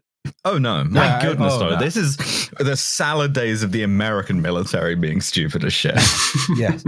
So, okay, so we have to start by introducing sort of the Goodyear Corporation here, right? So, Very Very bold of long you time. to fly the Goodyear blimp on a year that has been very bad thus far. yeah. So, when are we going to have another good one? I have no idea. So, The bad for a year very blimp. long time, folks from the West who came over to the New World and slaughtered the native inhabitants were unable to replicate how they were able to harden natural rubber. You know, Wait. Natural rubber from trees. Hold on. What? Does that mean that had Columbus been blown off course, you would have seen Iroquois Confederation Zeppelins? Yes. oh my God, This, yeah, no, this it would is have the been. It would alternate have been. history fiction I need. It probably would have been Aztecs, but you know, Mm. so they would have done a human I've sacrifice. played Zeppelin. Sunset Invasion. I get it. Yeah. Mm. So, folks from the West were unable to replicate how Mesoamerican peoples were able to harden rubber, right? They knew sulfur was involved somehow, but no one knew the exact process, right? The story goes that the process was discovered by Charles Goodyear in 1839. He had been experimenting with what later be called vulcanizing rubber, right? And you know, he was doing this at the expense of having a job or providing for his family and his wife. His wife was fucking fed up with him, right? You better not be fucking vulcanizing rubber in there. I'm No, fine. Yeah, I honey. promise. It's just fine. I'm just No, making honey. some. I'm looking for a job. I promise. Yeah. So one day his wife was coming home and Charles Goodyear was trying to hide his experiments from his wife. And He gets a shoved- text he- that's like coming home, do not be vulcanizing shit. and he shoved the entire experiment in his stove to hide it. That's the last place my wife will look is the stove. Yeah, it's the stove. Well, this is a heating stove, Yeah, not a he- cooking Oh, I stove. was In going to say, he's progressive 1898. because Mhm. he does all the cooking in my alternate universe where Goodyear becomes a world-renowned chef. Chef Goodyear. Yeah, the Goodyear Guide. The restaurants aspire to it. So the stove made a horrible stink, and he was found out. But it turned out he had discovered the secret to vulcanizing rubber. I don't think this story is true. The I secret choose to to believe vulcanizing it is. rubber, be terrified of your wife. Yes. Have So- misogyny. Be scared of wife. Put Yes. in oven. Discover rubber. Yes. So now Goodyear patented this vulcanized rubber, but he never really commercialized it. He made a lot of money, but the Goodyear Tire and Rubber Company was not founded by him. It was actually founded 50 years after he died What? by a man named Frank Sieberling of Akron, Ohio. So he didn't Huh. even get to name the company? It's just named after him? It was just named after him. Yes, Yeah. I'd take that. Because I don't know. thought it was a bad name first. When you said that his name was Goodyear, and I was like, oh, that's a bad name. But I guess if he named it after himself, that makes sense. Why would you name that? Bad name for a company. Yeah, I'm sorry. All tire manufacturers are named after guys. Jacques Michelin, the BF Goodrich, Harvey Firestone. I can't think of any other ones. Also, I made all of these up. They may not be true. Oh yeah, I was about to say. I was thinking like Firestone. He was a guy known for rolling over. That's another episode. So the Goodyear Tire and Rubber Company, perfected this vulcanization process in 1898. This is again 50 years post facto, and also notable for making the first interchangeable rubber tires for motor cars. Right? And Sieberling looked for new markets for rubber, one of which was airtight gas sacks for Zeppelins. Right? Because apparently no one's making anything out of rubber, and they really got to scrape the barrel of the industry. Fetishes hadn't been invented yet, so there was only so much you could do with it. This is true. Yeah, everyone had a very conventional sex life. Yeah. So if they had one at all. Almost no rubber consumption until, of course, 1956, when the kink was invented. That's right. Again, by the Germans. They really also by so Count what is Zeppelin. It with Germans and rubber? Germans really carrying material science forward. Well, the thing is, the fuck thing is that they still call rubber gummy. So you can't be it's a gummy fetish. It's like, oh no, don't call it that. We do that in Sweden too. It's called gummi. Gummi. Gummi. A gummi. I love to fuck with my gummi. Yeah, welcome to the Deutsche Polytechnic for fetish material research science. Hello, you will experience gummi like you've never experienced it before. I'm gonna throw up. Yeah, just inexplicably, every German university is like this. They have the humanities department, the STEM department, and the kink department. That's right. A lot of interdisciplinary studies, but so to speak. Yeah. So, all right. So the Germans couldn't make Zeppelins legally, but German Americans could. So Goodyear-Zeppelin was formed in 1924, and they built several Zeppelins for reparation purposes, and they were paid handsomely for it. Right. And at this point, we're past the Great War. The League of Nations was going to ensure world peace, right? No wars are going to happen ever again. British administration of Palestine is permanent, just, fair, and good. Sanctions on Germany will never come back to bite us. And furthermore, airships are the way of the future, right? So militaries begin ordering the largest airships Goodyear-Zeppelin can provide, and Goodyear-Zeppelin provides them, right? So, and Goodyear-Zeppelin also had a couple of dalliances outside the airship field. I have to add here, this is the Comet built for the New York, New Haven, and Hartford Railroad. Great train. This is a Boston to Providence commuter train. Some kind of a land ship, if you will. Yeah, well, they said it was ship. a rail Zeppelin. Looks like a goose. It does. Oh my god! Look like a goose. Honk. Honk. That's how it sounds. Every other train goes like normal train sounds, but this just goes. Honk, honk, honk. Honk, honk. It's a lovely day on the New York, New Haven, and you're a horrible goose train. Go back to Canada. Like Canada geese, I'm fine with them on a good day, but sometimes just you go back to Canada. Geese. Yeah, no, I feel you. Go back to Canada. Yeah, so build the skywall. This is just an interesting one because I added it in here. So the Empire State Building, people say it was designed to have a Zeppelin station on the top, right? And this was attempted exactly once. You see a picture of it up here. This is actually a Goodyear blimp. This is a proper blimp, not an airship. They moored it to the mast one time. They realized this is a fucking terrible idea. They never tried it again. There's some images of a large U.S. Navy Zeppelin, maybe U.S. Army Zeppelin, docked to the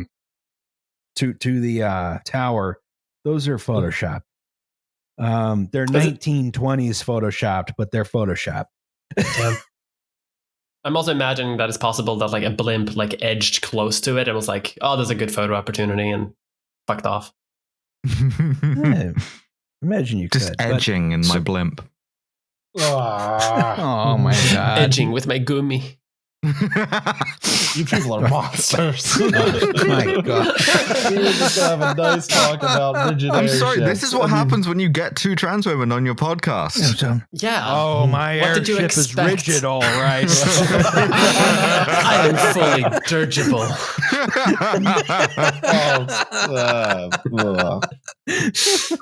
Take a leave of absence and throw up in a trash can and we're ready. Yeah, Liam is on sabbatical.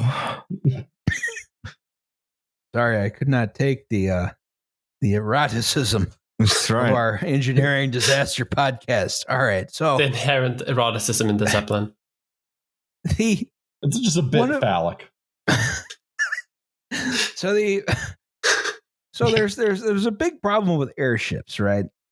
Which They is keep that they're blowing up ships. and dying. Mm. Yeah, And they're so slow. They're ships, just bad right? in every way. So because they're ships, they constantly bump into things, wreck, are blown off course, take out smaller vessels, right? They're abandoned in heavy weather or go down with all hands. But the thing about a regular ship is it's an incredibly durable, solid hunk of steel. An airship is, just a big balloon, right? Yeah. So It's a big balloon in let's the look sky. at some fates of reparations airships. All right, so here's the USS Los Angeles. Oh, boy. You can see here Oh, that's having It's gone some poorly. issues. Yeah, just a couple issues with docking to this tower, right? Something is wrong. This It's is not fine. fun. It's fine. You vertically just on end, slide safely down to the ground. I think they managed to somehow get the ballast back up to the tail. I have no idea how. I imagine Really they're just people impressive. crawling end over end on the interior of this thing. So another one is Dixmude. This is Excuse me? LZ-72. Dixmude is definitely a word that a German came up with to sound American. Well, this was given to France as reparations. In 1923, en route from Algiers to France, wrecked into a mountain in Sicily Well, that's and killed 52 people. that's also impressive because Sicily is like not on the way from Algiers to France unless they're That's going like a special. very long way around. They were rehearsing for Gladio, I guess.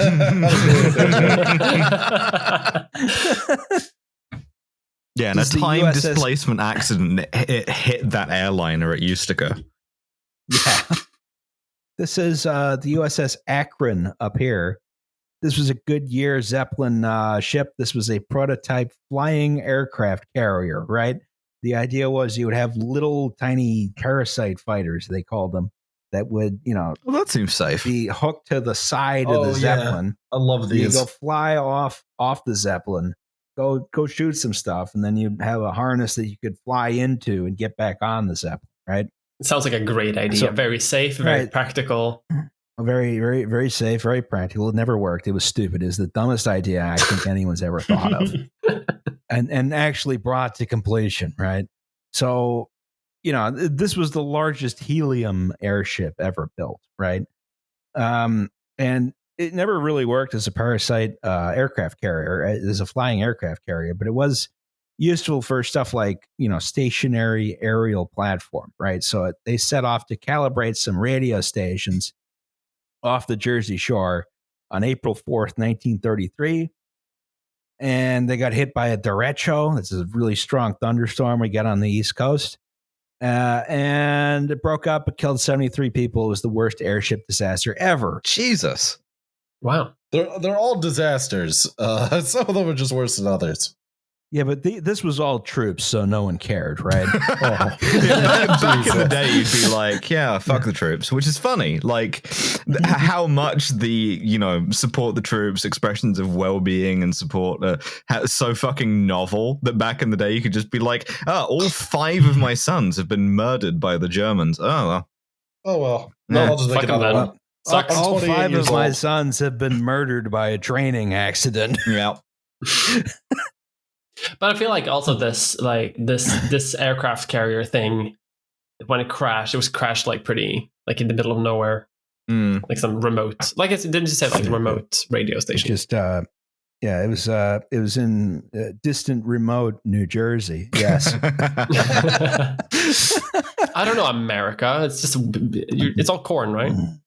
It's no, it's all pine trees. It's all actually. corn and airship accidents. Yeah. Yes. That's what I think about. It's just south of New York City. It's the most densely populated state in the country. I'm a historian. I'm not a geographer. Yeah. Okay. So another one is the R101, right? British this time. Yes, this was built fully by the British Air Ministry, and this is a prototype for civil airship service to Australia, India, and distant and exotic Canada, right? And it crashed en route to Karachi, having just made it past the channel. Almost made 48 people. Almost made it. We crossed one body of water. Got scared. So, actually, of these airships pictured, the Los Angeles here having a docking accident is the only one that never crashed. It is, in fact, the only U.S. Navy airship that did not crash and kill a lot of people. What? Not a single. So it's the only one that wasn't like decommissioned over time. No, this one did not crash. They actually retired it. Oh my god! They actually were like, well. Wow, we thought you were in a crash. We're gonna have to decommission you now. The guy just solemnly comes up to it with a big pin and just just playing just taps. Playing taps. Yeah. Meanwhile, it gets like fart noise. It's like a big whoopee cushion. Just A solemn occasion. Very solemn. All right. No laughing. So, all right. So while this was going on in 1925, something called the Locarno treaties, they were signed in Locarno in Switzerland, right? Which said that Germany, right, would never invade Western Europe in exchange for they could invade Poland whenever they wanted. Oh, Jesus. I know, but Jesus Christ. Once again, a classic Poland mood. You get this feeling. It's not paranoia if everybody else in the room is saying, yeah, no, you can fuck those guys up. And in addition, they could have a military and build airships again. Well, you got to invade Poland somehow. Yes, with the massive fleet of airships. This is some red alert action going on like over Poland. So, Dr. Hugo Eckener had become chairman of Luftschiffbau-Zeppelin since the death of Count Zeppelin and DELAG, right? And he wanted to build some large airships which were capable of transatlantic flights, right? And after a long campaign of convincing everyone that Zeppelins were the future and heavier than air aircraft were a stupid idea, finally got the company to go ahead and build LZ-127, the Graf Zeppelin. Oh boy, that's right up here. The big boy. This is one of the big boys, right? And this is Graf is German for count. So it's named after the guy, after Count Zeppelin. Yeah, it's named after Count Zeppelin, Graf Zeppelin, right? First. So in order to name it that, you've got to be pretty fucking confident this one's not going to blow up. And you know what happened? Just you wait. It didn't blow up. Yes. Holy shit. Should have my called God. them all that. So, so It's in the name. Dr. Hugo Eckener was now chairman of the Zeppelin Corporation and the airship company. And he was also captain of the Graf Zeppelin. So Captain Chairman Dr. Hugo Eckener first flew this thing in 1928, right? He flew the Graf Zeppelin on the first intercontinental aircraft flight of any kind. He flew it around the world. He flew it to the North Pole to meet a Soviet icebreaker up there. Oh no, that's a shit. highly dudes rock moment. I know, right? It's almost like they finally have a somewhat competent airship. Yeah, they have one airship that seems to work pretty good, right? You know, Just the one though. Don't get cocky. by 1930. By 1932, it was flying a regular transatlantic schedule from Frankfurt to Rio de Janeiro in 3 days. It's pretty good for those days, not bad. honestly. Yeah. They couldn't do a North Atlantic trip because the winds were too high. Otherwise, they probably would have done New York City or something. So they did Frankfurt to Rio de Janeiro. The company was making a bunch of money. They were, public. They had a lot of public. What's the word? Interest and Interest, Cachet, yeah. PR, Yeah. People love the They Zeppelins. look good. They were symbol of German pride. They soon began construction of a. thank God. The I pride keep of saying Germany. they're not The pride of Nazis yet. Germany. Yet. Very soon. So they started I also constructing. find it interesting that it's the pride of the German, it's the pride of the German nation and German culture. They have one that works so far. Everyone else has crashed. Baby. Only Yeah, one. that's one more than everyone else. So they start to begin construction of LZ-129, right? Name to be determined. And Eckener was one of the most popular men in Germany. He was symbol of progress, German engineering, sort of an Elon Musk character. A German Elon Musk. Yeah. Not that much of a leap. Yeah, It's I know. true. But one thing that makes him different from Elon Musk is he fucking hated Hitler. He did not like Hitler. Yeah, we'll see about that. Did bruh. he hate Hitler for based reasons or for the regular kind of Prussian reasons of this Austrian man is very uncouth, he's very rude to me. He speaks like a fucking farmer, that and he one, doesn't yes. really want to just restore the monarchy like a true German. He keeps talking Oh, about yeah, he invading was, Russia instead of invading France, which is the things that I want to do. A true German only wants to invade France constantly. I just want to have the Battle of Sedan every week for the rest of my life. And he wants to do something with the racial hierarchy is unacceptable. Ask me about the Lincoln Project. Yeah, he was floated as a candidate to run against Hitler in the 1932 elections by the Catholic Center Party. Oh, fuck off. KPD or nothing. Yeah, I know, right? I'm on the same one, but yeah, the Paul von Hindenburg was chosen instead, right? And as we know, he's a man of integrity who would never allow Hitler to gain power. Of course, definitely the correct choice here.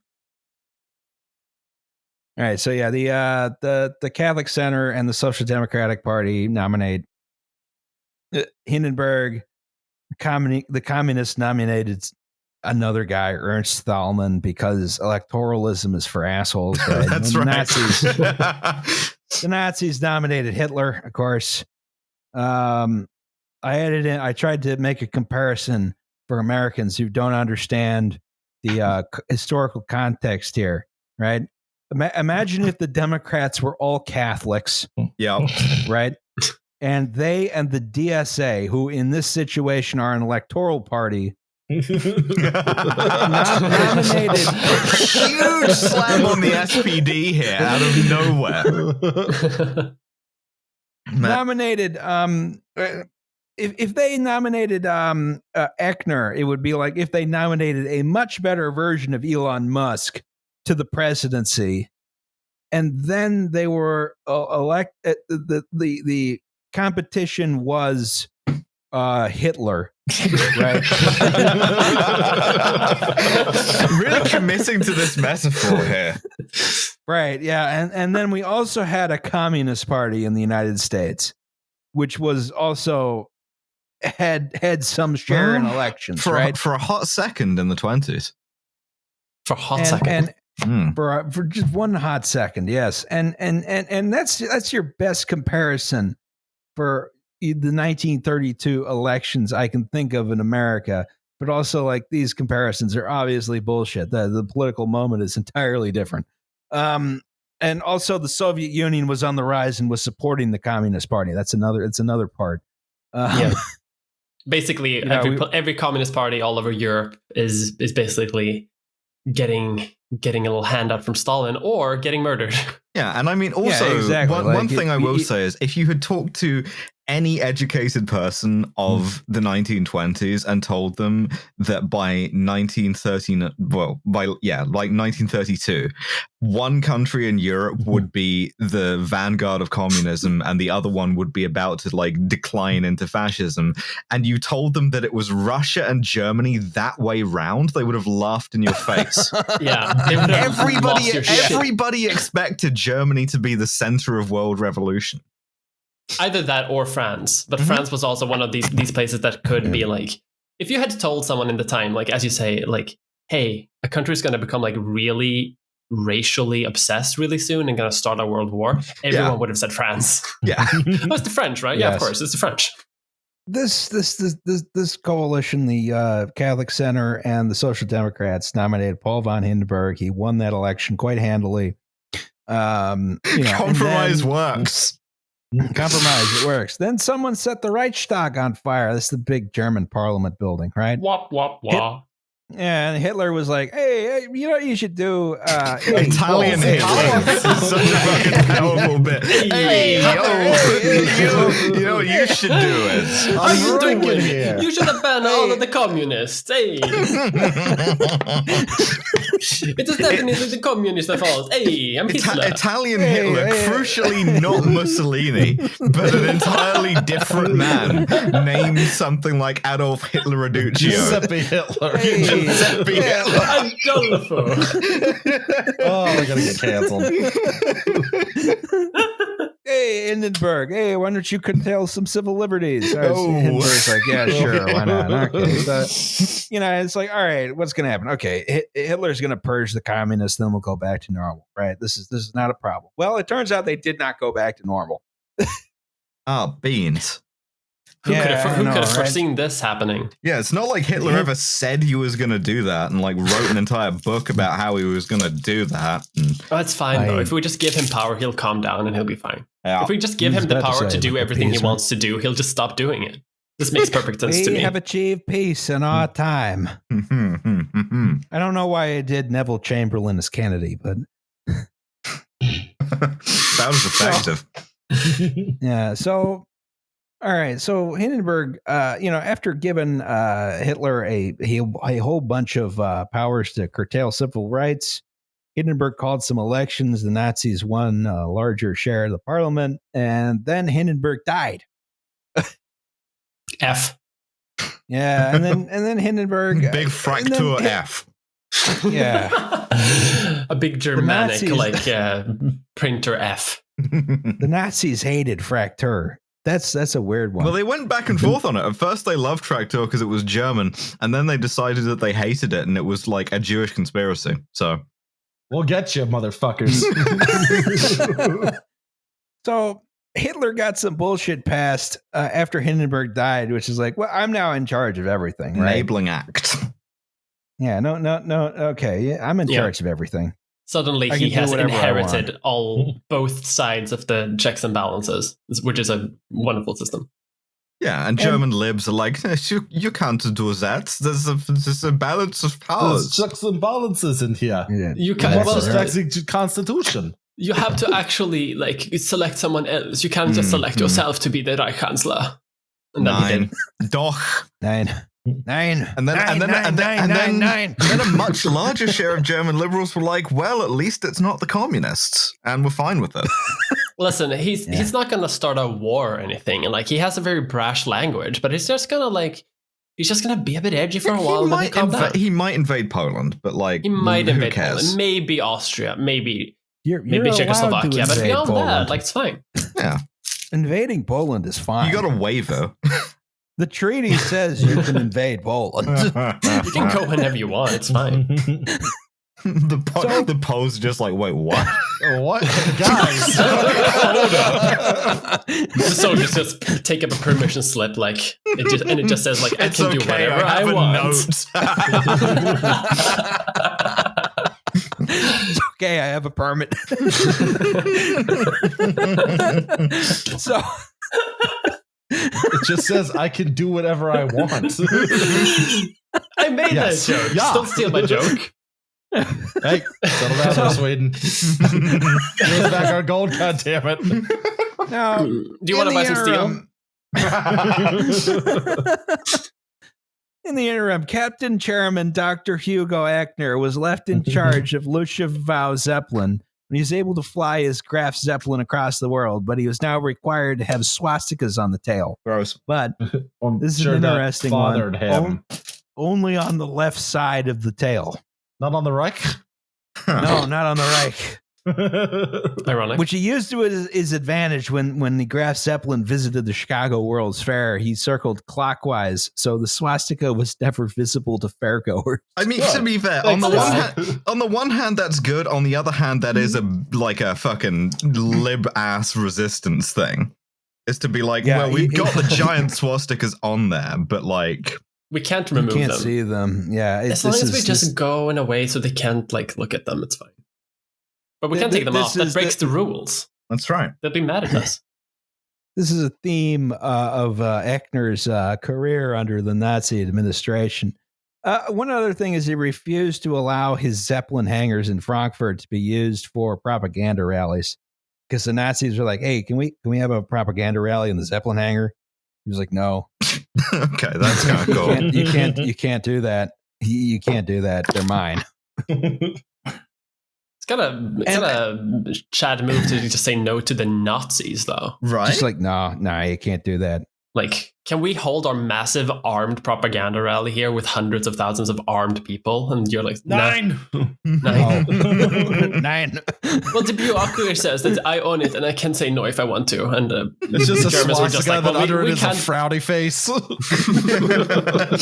It is very close to the ANCAP smiley face here. Just like, well, you know, they may be fascists, but fascism means that they respect my private property.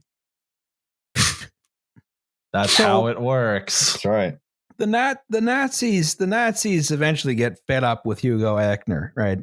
Dr. Captain Chairman Hugo Eckener. Many titles.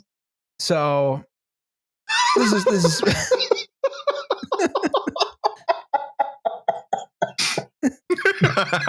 I'm good.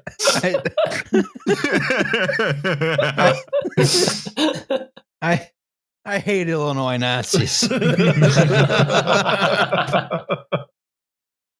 So there's a sort of agreement among the Nazis that like, okay, we got to get Dr. Chairman Captain Hugo Eckener out of this Zeppelin Corporation, but they can't just arrest him or murder him because he's a national hero, right? Hindenburg personally intervened to stop him from being arrested the first time around. Huh.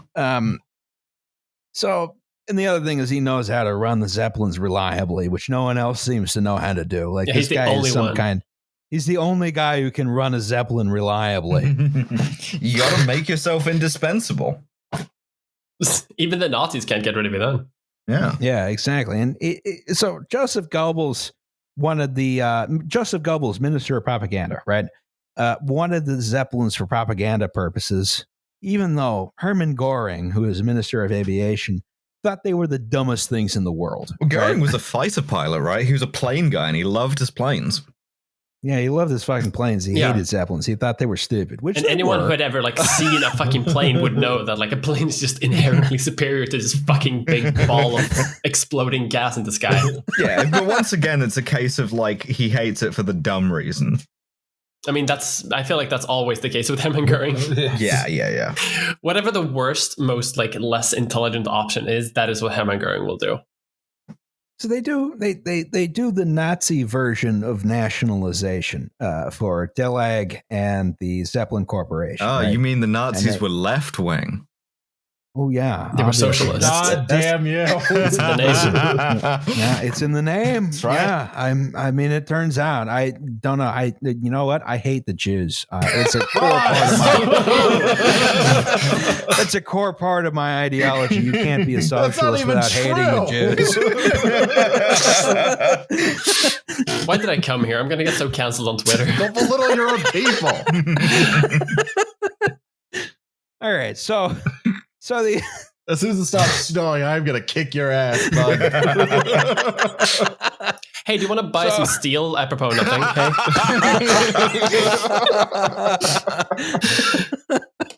I have a lot of iron. so the Nazi Party nationalizes the airship airline and the Zeppelin Corporation into the Deutsche Zeppelin Reederei. Now admit racism. Yes, the DZR, the German airship line in 1935, right? Yeah. This is a joint venture between the Department of Aviation, Lufthansa, God damn it. and Luftschiffbau-Zeppelin, who was essentially forced into the situation. A man named Ernest Lehmann was put in charge, but Hugo Eckener, Dr. Chairman Hugo Eckener, was left in a symbolic position, right? As chairman, right? Can't fire him. Too popular. But he can't actually do anything in that position either. This is the flag of the Zeppelin airline right here. Down. Is it really? Gross. I thought it was some sort of like meme Chicago flag for Nazis. No. But that's actually the symbol for the Nazi blimp company. Goddamn stars and bars. Yes. So, under this new administration, they set to work on finishing LZ-129, the Big Kahuna, right? Is that what they called it? Yeah, Official it name, would be Big Kahuna. Der große Kahuna. Der große Kahuna. The große Kahuna heißt. I just wanted to make a joke too. Sprechen Sie Deutsch in what? No ticket. So, all right. So now keep in mind from here on out, like everyone who's given accounts who survived, was, really trying to insist that they were not a Nazi, right? Oh, sure. Mhm. Yeah, sure. Yeah. It's like a huge part of like the lived experience of working with the Nazi regime is afterwards saying, I wasn't a Nazi. Just all my friends are Nazis, and I just happened to be there. What are you talking Yeah, about? exactly. Like, are you going to question someone's lived experience? Yes.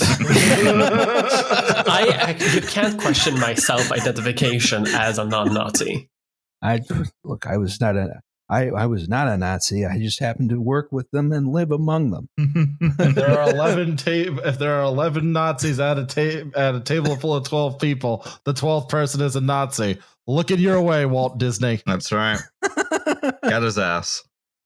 All right, so Get Walt Disney's ass. He's due for Get calling his out frozen ass. on this disaster podcast. you probably can't get his ass because only his head is. Get his frozen. head. Yeah, get his head. We'll put him. Use on it like a football, yeah. I'm guessing his neck would be like his ass.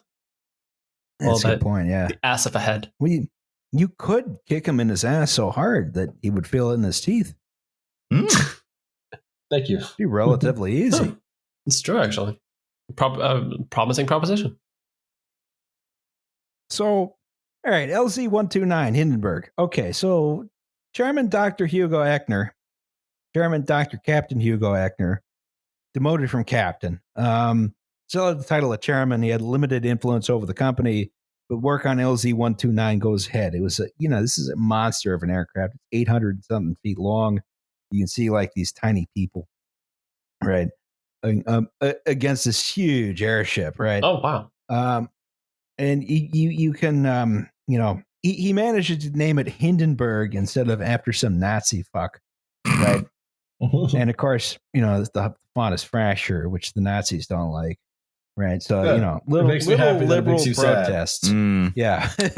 We love our norms. Also, check out the Olympic rings on there because of Munich Yes. 36. Count the rings, baby. Oh, Count yeah. the rings. Yeah. Missing two of them, apparently, because it did fly over the Munich Olympics.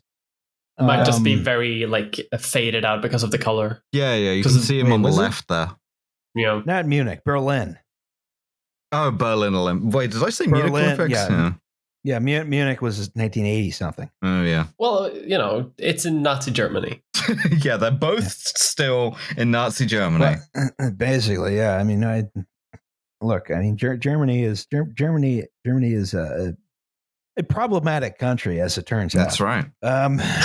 Nazi Germany is problematic. Hot As it takes. turns out, yeah. This airship was constructed over 5 years from 1931 to 1936. It was made with something called duraluminum, right? This is an aluminum copper alloy. We would now call 2000 series aluminum, right? Wait a second. Didn't we hear about this in the Le Mans episode? No, that was a magnesium alloy. That's a different series. So when you start getting into alloy series, that's when you know that you've gone too far. Things have gotten serious. Everything is just fasteners and their shear strengths. I browse the McMaster car catalog every night for fun until I fall asleep. I got drunk and ordered 700 feet of steel tube stock. We've all been there. I know, right? So, all right. So you can sort of see the framing of the Zeppelin here. You got these sort of truss frames, sort of outline the exterior of the airship. And that's covered with a sort of fabric skin, which is painted with an iron aluminum paint, which will become relevant later. Now, by this point, not a lot of Zeppelin disasters had been caused directly because of hydrogen or inflammable air, right? But Chairman Dr. Captain Hugo Eckener was thinking, it'd be a good idea to fill this thing with helium instead, right? Helium is an inert gas. It does not react with anything. Yeah. Right. And it has basically almost the same amount of lifting power. It's very close. I mean, you do have to do some weight reduction. Yeah. But it is enough, certainly, to get in the air, right? But the problem was the United States of America controlled every significant source of helium in the world. And, helium, it's very difficult to produce just from ambient air, right? Unlike hydrogen or something like that, because most of the helium that exists in the atmosphere immediately escapes to space. So, What the? Hang on. Shout out to that ringtone. We're I was escaping into space. Sorry, no, my phone decided to connect to Bluetooth. I think my girlfriend just turned her car on. And Roz, if you remember the issue where your car or your phone would just start broadcasting to other people's car stereos, I just had that problem in real time. Yeah, that was funny. Yeah. Sorry about that. When Liam's van's stereo system had an issue where once I connected to it with Bluetooth, my phone would randomly connect to other cars with Bluetooth and just start broadcasting on their stereo. Sorry about that, everybody. Yeah. You don't want to know what kind of music I listen to. It's bad, folks. It's Bro Country and Taylor Swift. Taylor Swift. Taylor Swift. Yeah, Taylor Swift's new album, Levermore, out now. I met Taylor Swift at the Why I'm Missing Walmart once. That's my cool celeb encounter story. All right, back in it. Let's do it. Right. So we're talking about Zeppelins, right? If we remember. So the United States controlled all of the industrial helium supplies because you could really only get them through oil and gas extraction. You can only get helium that way. In 1925, the Congress passed the Helium Act, which prohibited the sale of helium to other countries. And this is a Zeppelin project, not a Goodyear-Zeppelin project. So with no domestic helium supplies, they had to use hydrogen. So it's America's fault. Yes, of course. And hydrogen, it's not a terrible choice for an airship. It allows for some extra lifting power. They were able to shove 8 extra cabins into the airship, and they it let them shorten the airship by 20 feet so it could fit into Lakehurst Naval Station's big hangar, which we'll talk about in a second, right? So, and the Helium Act was only repealed in 2013, but in such a way that they have to sell off all of the helium in the National Helium Reserve as soon as possible. Aren't we running out of that? Yes. Yeah. Oh, okay. Thanks. Yeah, helium's going to get really, really expensive pretty soon. It's one of those things that like people are like heavily investing in right now because the price is going to go up so quick very soon, along with water. Yes. It's going to be helium water. I can live without helium. I can't live without water. Well, you're gonna have to try there, baby boy. They're gonna be they're gonna give me a bunch of helium. My voice is gonna go really high, and I'll be starved. I'll be like just dying of thirst. Well, that's your problem. Thank you, Alice. This soundboard pays for itself, really. So the Hindenburg was put in service with hydrogen, right? After some flight trials, Hindenburg was put into service as a Nazi propaganda piece, right? This is in a series of flights across Germany called the Deutschland Fart. Okay. Which is just, Joseph Goebbels just had the thing fly in circles around Germany, right? Just doing donuts in the parking lot. Got it. Yeah.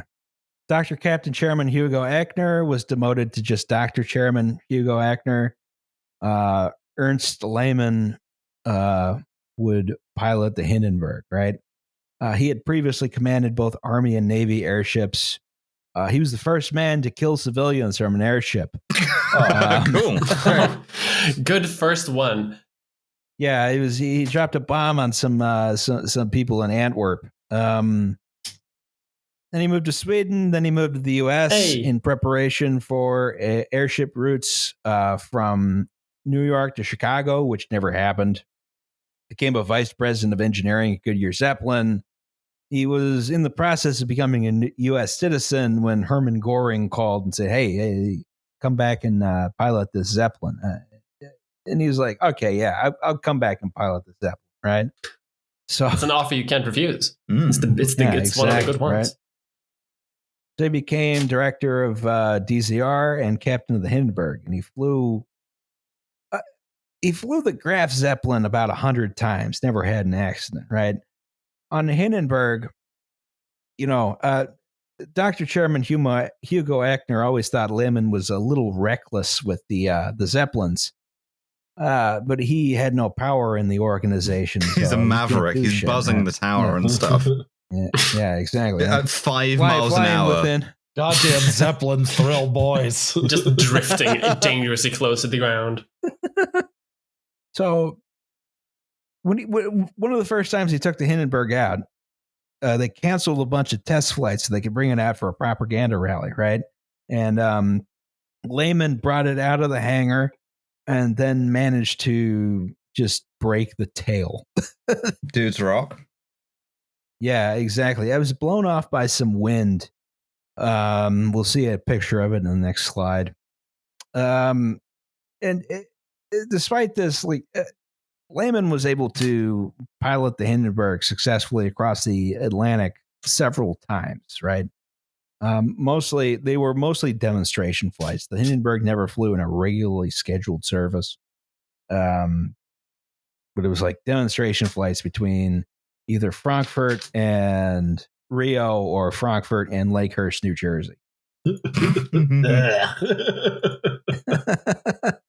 You sound like you don't have a favorable view of Lakehurst, New Jersey. We tried to go to where the Hindenburg ate it, but it's on a naval base, so you have to go with permission, which we didn't have. And I haven't forgotten that indignity. Well, it was that, and that was when you had what car were we in at that point? We had the van, dude. No, we had the Mazda. It was in the Mazda. That's what I thought. It was in the Mazda. And that was when, we drove to Lakehurst, New Jersey. We want to see the Hindenburg Memorial, right? And we're like, you have to go on base to see it. And it's like, I don't want to deal with MPs right now. The last thing I want to deal with on any given day is military police. Hard save. That was when we also ended up at Tom's River. And we went to that awful bar. Do you remember that? All right. Move it along. Move it along. No, right. we didn't go to the bar. We went to the Wawa. Oh, yeah. Well, we've all got homes to go to. Out the right window, you will see the Wawa. What on earth is a Wawa? Das Wawa. What is a Wawa? How dare you? Oh, my God. Welcome to Pennsylvania convenience store discourse. Yeah, it's a convenience store that's not as good as Sheetz. Moving right along. Oh, my God. You know I'm right. In my heart, in your heart, you know I'm right. No, I think that's true. Yeah, unfortunately. Thank you. In your guts, he's nuts. Anyway, you can see here where Lehmann did a tail strike on his first run. Good for him. It's missing a little bit. All right, so the Hindenburg was the largest and most luxurious airship ever built. Because, of course, this is an airship that doesn't mean that much, right? So you can see here's the dining room. You can see these partition walls here. Wow, that's luxury, baby. Chairs.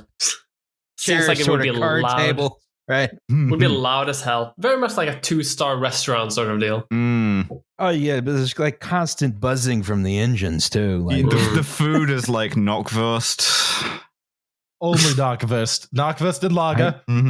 For breakfast, lunch, and dinner. Mm-hmm. I'd be fine with that, honestly. Yeah, me too. Yeah.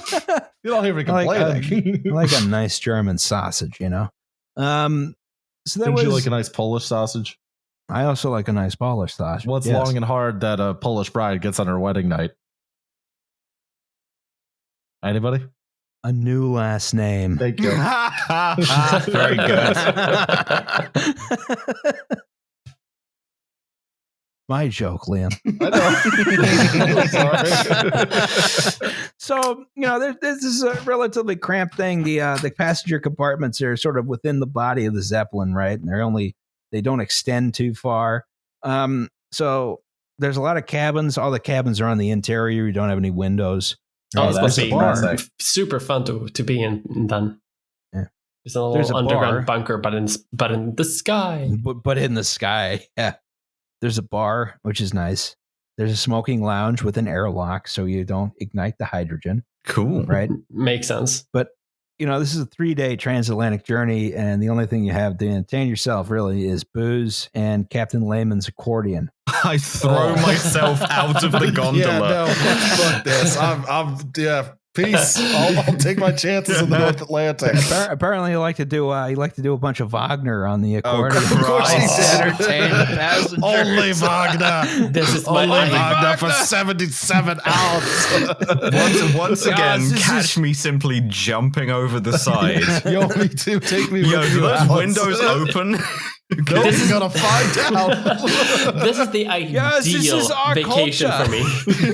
This is what I need. This is an ideal trip for America to me. 3 days with booze and an accordion. I can just drink myself into a stupor and fall out in New Jersey somewhere. Yes. Over here on the left, you will see the Lucy elephants. These stupid Americans have built a building to look like an elephant. Meanwhile, at the Berlin Zoo, we have actual real elephants. Down here, you can see the Cape May Light. It's a lighthouse. It's fine. We're 2 slides off from that, Liam. Fuck! Damn. All right. I'll practice the accent. Continue, please. Okay. He's apparently pretty good at the accordion. There were 2 Only decks Wagner. within the airship, right? And the Hindenburg service history, again, mostly propaganda flights, transatlantic demonstration flights, 17 of them in 1936, mostly with Lehmann at the helm. They flew over the 1936 Olympic Games in Berlin. At some point, there was a special lightweight aluminum grand piano installed in the lounge. That's actually pretty tight.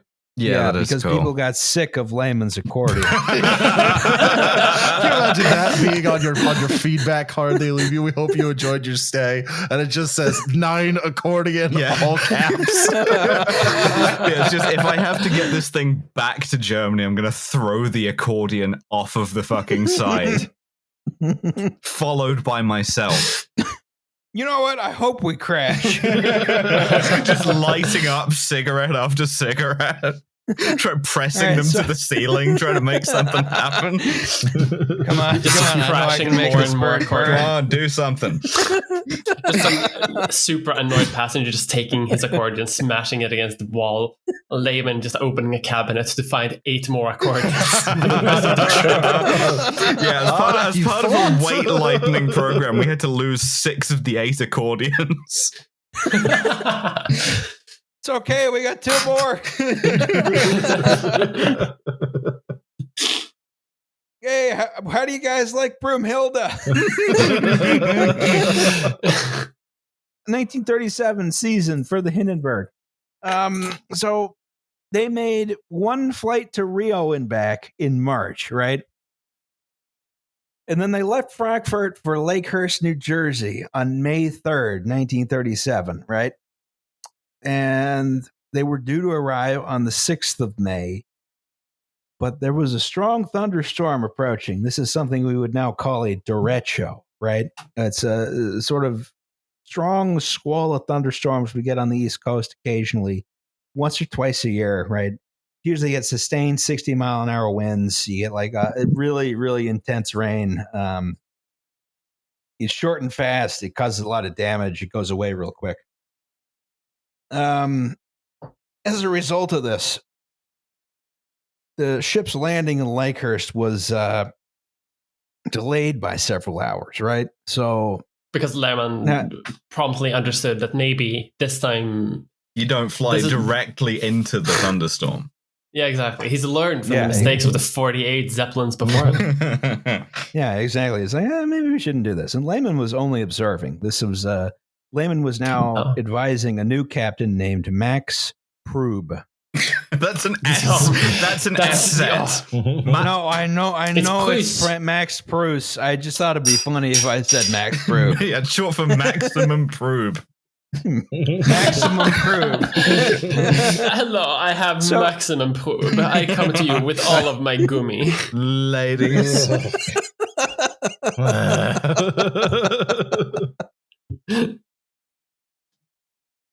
So Max Pruss, right? He had to sort of stall for time. He sort of took the ship over a sort of lazy route. He flew over Manhattan. You can see here the Hindenburg on its final flight over Manhattan. You can see here's I was gonna be like, how was that taken? Because I forgot that planes exist. Yeah, they also had planes. This is like a big deal. You can see like what's it? Something exchange place. You can see. Fuck, this is the building I like, and I can't remember its name. 40 Wall Street.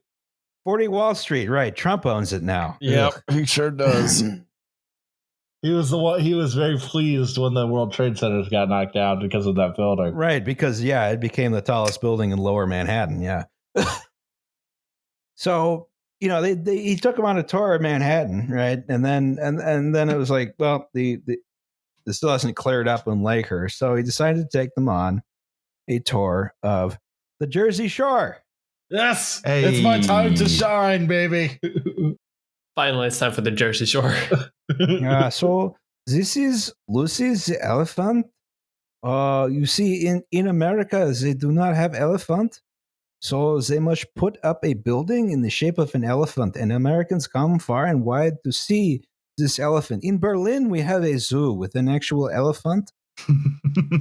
This is all going on being accompanied by an accordion. Yeah. But these Americans, these hogs, she's fine. Must see buildings that looks like an elephant. Ross, we've seen the elephant. You made me drive 40 minutes out of the way to go see it. It is cool. Yeah, I really want to see Lucy the elephant. This is Boardwalk Hall in Atlantic City. This is home of the world's largest pipe organ. But next year, the Führer will install a larger pipe organ at the Berlin Philharmonic, which will play Wagner all day, every day. Accompanied, of course, with more accordion. Wagner. God, the Nazis really had to be stopped. This is the lighthouse of Cape May, New Jersey. Here in America, they still rely on primitive visual navigation, but in the Reich, we have advanced radio navigation. This is the casino of Ashbury Park, New Jersey. We are still in New Jersey. Don't forget that. Roz and I workshopped these jokes for. Oh, it shows. Could see the Atlantic City Steel Pier, so named because it's made out of steel. Wow. Which we can't have in Germany. The most beautiful type of building material. Yes. So yeah, but yeah, he took the passengers on a tour of the Jersey Shore. This is an actual thing that happened while stalling for time. Further down, you will see the town of Avalon, New Jersey. Why do you have to stall for time? Just tell full him of people I hate, and you could go to the worst bar in the world, the Princeton. This will be bombed and turned into a very lovely beer garden. Across the street is the rocking chair, the bar for old people, which is fine. Food's not so bad. I think the reason they had to stall for time is because when Germans are stalled for time, that's true. Yeah, they would so be like, we are half of 1 minute late to the Lakehurst. World War II was really stalling for time, if you know what I mean. It's very funny. It's very funny. I mean, I hadn't heard that before. That's very good. Shut the fuck up, Alice. That was great. hey, say it again. Say it again. You could say the Germans were really stalling for time.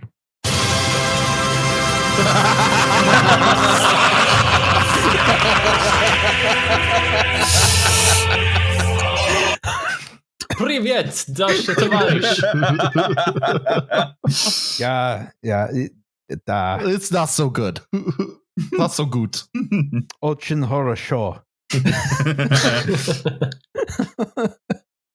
So, okay, yeah. So Max Bruce had to take him on a tour of the Jersey Shore and explain, talk about all these fucking guy. wonderful landmarks, and then they had the final approach to Lakehurst later, about 4 hours late, right? So you can see, here's the big hangar at Lakehurst, right? This is still there. This building still stands. Not that we would know. Most of the Zeppelin infrastructure is actually still there. Could bring them back anytime. They've used it, haven't they? Since, I feel like they've used it recently, but I could be wrong on that. They still use it for aircraft. I mean, they can store a lot of aircraft in there. There's not like aircraft that fill the whole volume, but you can just put a shitload of small planes in there, Yeah. This is me and my 95 Cessnas. Yeah, I am the Cessna collector. Good boy. If someone tells you they collect Cessnas, they've done some war crimes. This is true, yes. So the squall passed, and I got to get to Lakehurst Naval Base, right? And this is a naval base, naval air station, right? Basically built for Zeppelins. So you can see here is the Hindenburg. Back here is the USS Los Angeles, which we saw earlier, right? So the idea is you land here, right? And you as the passenger, you either take a train or a cab up to New York City, right? New York. The Central Railroad in New Jersey stopped right there. It doesn't anymore because, of course, we don't have trains in America. I've heard this many times. Yeah. No, we have a couple. Only two, though. You could get the Blue Comet here. The nice sounds luxury. like a real uncomfortable fetish. Yeah, my blue I comet do is made use out my of gummy. I wanted to hear Mia and Alice just kind of. The exact same thought too. It's beautiful. There's a luxury train between New York City and Atlantic City on the Central Railroad in New Jersey. Of course, it goes That's to what the kids are Atlantic calling City. Yeah. Yeah, Atlantic City's So- nice. I do I- like Atlantic City. It's I've a only nice heard place. I've only heard of Atlantic City in terms of from like movies and TV shows, and all I hear about it is that it's dirty and it's full of gambling. Yeah, it's nice. That's why I like it. It's a very Liam city. That and New Haven, Connecticut. Those are my people, goddammit. You know, you come into Lakehurst, the airship lands, you either take a train up to New York City, but because you're a asshole who can afford a Zeppelin, you probably take a cab up to New York City, right? You know, you get lost in the Pine Barrens, you crawl on your knees and die of exposure at the site of what is now Woodrow Wilson Service Station, right? With its one working toilet, yes. Yeah. So one of the things is because this transatlantic Zeppelin service is such a new thing, lots of people came down to Lakehurst to watch the damn thing land. Cool. There's Right? nothing else to do in this time period yet. Yeah, there's no battles going on, so you got to take what Thank you you, can get. thank you, Freddie. Foreshadowing. The Civil War is over, so we Yeah. have to at least watch this thing and hope it crashes. It's the same people. It's the same reason people watch NASCAR. Yes. Yes. I like NASCAR, and I don't watch it exclusively for the crashes. Just mostly for the crashes. Fifth No, Amendment I watch it ass for the answer. skill. I watch it for the skill of watching people go around in the circle over and over again. I'm sorry, No, do you don't- want to try to drive a race car at 205 miles an hour with no brakes, Roz? You don't even know how to drive a regular car. Although, if you believe the state of Virginia, you do somehow. Well, that's going to expire in a couple months. So you got to get that fixed. I was about to say, let's look at a passport. So the derecho, which had prevented the Zeppelin's landing, the Hindenburg's landing, it only just passed, right? And now one of the things is these weather conditions were well understood at the time, right? Mhm. And if someone tells you to land your airship early for the good of the Reich, don't do that. But Max Bruce was like, "Yep, we're gonna try and land this thing, right? For the good of the Reich. For the good of the Reich. You know, they don't want to be too late, right? You know, it's a propaganda thing, so they gotta maintain. Yeah, you the don't want schedule to at least a little bit. So he disappoint Nazis. goes up to the mooring mast, he drops some lines, and then suddenly, oof, Oh, the that's so humanity. good. Steamed hams. Yeah. So, all right. So, God damn it, Alice. This is a big- Seymour, why is there smoke coming from your gas valves? because there was a large crowd gathered. Right. So Herbert Morrison of Connellsville, Pennsylvania, town just south of Pittsburgh. He was 32 years old. He covered the Hindenburg landing for WLS in Chicago. Right? So old they had a 3-letter ident. Yes, and today that's a Rush Limbaugh AM station. Wow. How the mighty have fallen. Well, they used to cover the Sox and the Bulls and Notre Dame football, but today it's just Rush Limbaugh. To be right? fair, I'd rather listen to Rush Limbaugh than hear about fucking Notre Dame anymore. So Yeah. Right. So assisting him was Charlie Nelson, who was a sound engineer. And this is the famous radio broadcast. There was also a video broadcast, but that was separate from the radio broadcast, which is more famous. How do I click this thing? Oh boy. oh jeez. Uh-oh. Can I get a no, that's not what I want.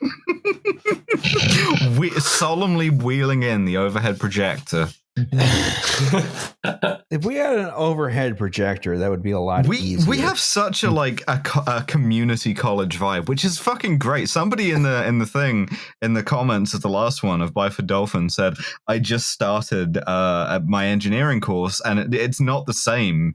The professor doesn't like talk for 40 minutes about Wawa and then get up and use the bathroom. All right, I think I figured it out. Let's see if this works. Oh my God. All right, whatever. Look, you've heard it before, right? You know how it sounds. It's starting to rain again. The rain had slacked up a little bit. The back motors of the ship are just holding it just enough to keep it from... It bursts into flames. Get it started. It's fighting, and it's rising. It's rising terrible. Oh, my. Get out of the way, please. It's burning, bursting into flames, and it's falling on the mooring mast and all the folks between it. This is terrible. This is one of the worst catastrophes in the world. Oh, it's like 400 or 500 feet into the sky, and it's a terrific crash, ladies and gentlemen. The smoke and the flames now, and the flame is crashing to the ground, not quite to the mooring mast. All the humanity and all the furniture speeding around it. I told you, I can't talk to people. There's friends around there. I can't talk, ladies and gentlemen. Honest, it took laying down massive smoking wreckage. And everybody can't hardly breathe and talk and screaming. Lady, I'm sorry.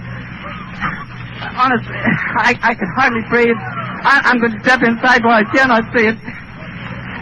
Charlie, that's terrible.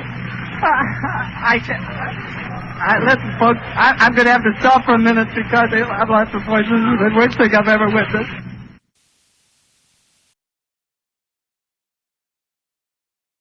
What has happened here? I cannot hear a fucking thing. Me neither. either. I can hear something in the far off distance that sort of sounds like the movie Trolls 2 when they say like, they're gonna eat her, they're eating her, and now they're gonna eat me. Oh my God! It sounds like that. I mean, if I just played the trust the process over the humanity thing, I'm the worst person in the world. Oh no, you did do that. Oh shit! Okay. Yeah, you did in fact do that. Oh boy, we could try to play it. We could try playing it a second time so everyone could hear. Fuck no, it didn't work. Just edit it over it. Oh my God. Okay, so there's this thing called editing that we can use to our advantage. Which we do, god damn you. Mm-hmm. You did forget to edit out the thing you said you were going to edit out last episode, though. No, that was I asked Liam about it, and I said, yeah. don't do it. Okay, so I decided to leave it in. All right, so Morrison, right? So Morrison and Nelson stayed there for the entire event. They recorded several hours long broadcasts about the disaster, right? And when you didn't hear the broadcast. When he was talking about his friends, it was kind of like, this is a propaganda flight. There's a lot of reporters on there. Good boy. This is a small community at the time. So it's like, this is like an actual traumatic event for him. And it's the other thing is, because it's 1930s recordings, his voice is a little faster than it would have been in real life. Although if you ever heard it slowed down, it seems even weirder. Oh God. So this disaster was over in about 90 seconds, right? Just because the hydrogen burns so quickly. You will notice here all the hydrogen, it burns up, right? Just because it is more buoyant than air. So you had a good chance of surviving this disaster if you could get away from the wreckage very quickly, right? Sure. And people jumped, because everything right? just goes up. And I think some of them survived, if I remember rightly. That's terrifying. A lot of people survived this one. Actually, this is not one of the worst airship accidents. Do we know what ignited it in the first place? No. Well, I guess you would. Theories. There are theories. Hit me with the theories. Operation Gladio, number one. The paint is the one. So, Mythbusters did a whole episode about this, right? About the incendiary paint, but that's not the ignition source. Oh, my bad. The ignition source is one of the big issues. So, Dr. Chairman Hugo Eckener Hugo Eckener, owner of a Zeppelin company and pornography company. Not pornography. Read it for the articles.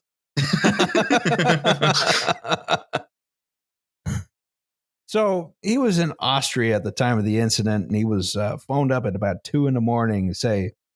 Someone said, "Hey, Hindenburg exploded over Lakehurst, New Jersey," and his first reaction was, "This must have been sabotage, right?" Has to be.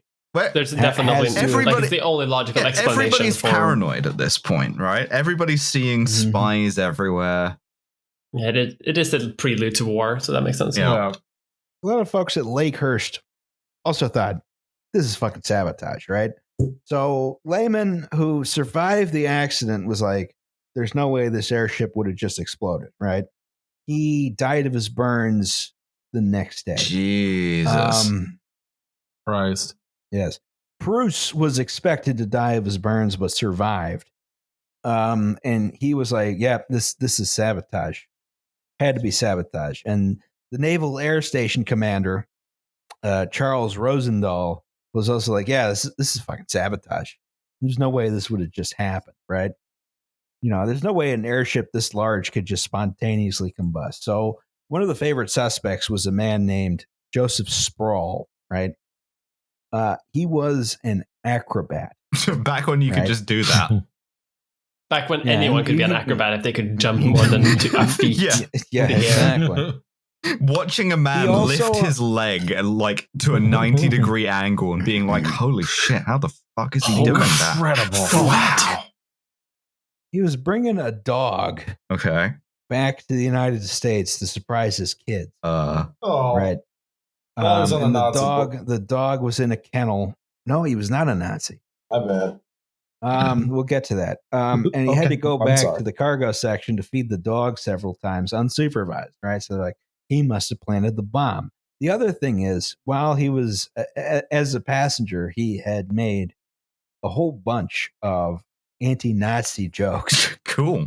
Oh, I would like to retract my statement. Yeah, this guy's based actually. Just this acrobat just flexing on you both literally and Oh, this girl with the metaphorically. communist girlfriend. And also, that's a crewman.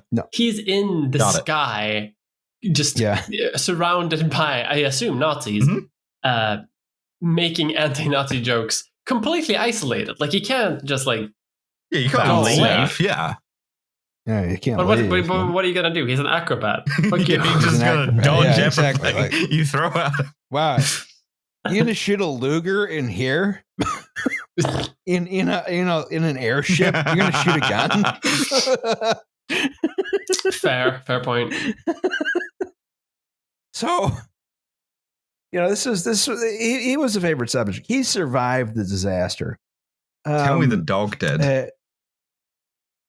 I don't know about the dog. So because we don't know, survived. We can assume yes. Okay, good. Yes. Let's go. Yeah. Let's No go further with that. questions. Yeah. The dog lived. He was a very, very cute dog. He was a German Shepherd. Aw, good boy. Yeah. So, and another favorite suspect was Erich Sprell, right? Who was a crewman on the ship. He was a rigger, right? So he had access to the entire ship, and he had my God, communist girlfriend. Again, based. And so, they were both suspect. Sprell was dead. He died in the accident. Spra, the acrobat, was not. Because an acrobat, he's dodged the fire. Of course, ducks out of the way. A thing that nobody else can do. You thought, bitch. He jumped beautifully from the Zeppelin in the sky. He did 8 flips and landed perfectly on the ground. He used the highest technology of gymnastics yet invented, a single backflip.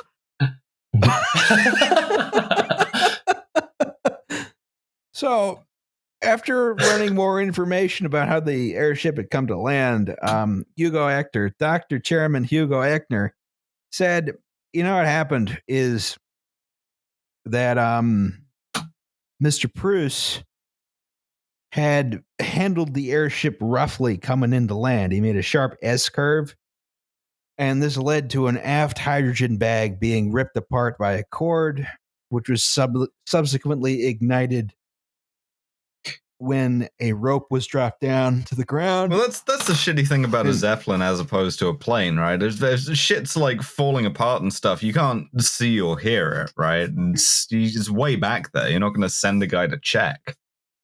Yeah, it's like, exactly. You have to go for a short walk. Yeah, taking my morning constitutional to see if we're all going to die or not. Probably. On the other hand, I would love to do a nice walk around the ship while flying across the ocean. That would be cool, yeah. It's actually true. It would be nice. neat as hell. Got to do it with a big enough plane is the thing. Well, you need a plane that has like an outdoor segment, which I don't think you can do. Not with that attitude. Yeah, right. I mean, you can try.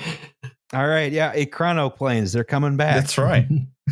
We've been saying it more and more. Mm-hmm. As a result of dropping the cord got saturated, static electricity set the hydrogen on fire. That was Hugo Eckener's theory, right? And no one has figured out exactly what set the Hindenburg on fire, right? People have said it was lightning. People have said it was an engine failure. And people have proposed that it was actually the skin of the airship that caused the bulk of the fire as opposed to the hydrogen, because it was painted with a paint which was made of iron and aluminum, right? Which essentially is thermite. But it looks fucking pimp, though. Looks very pimp, yeah.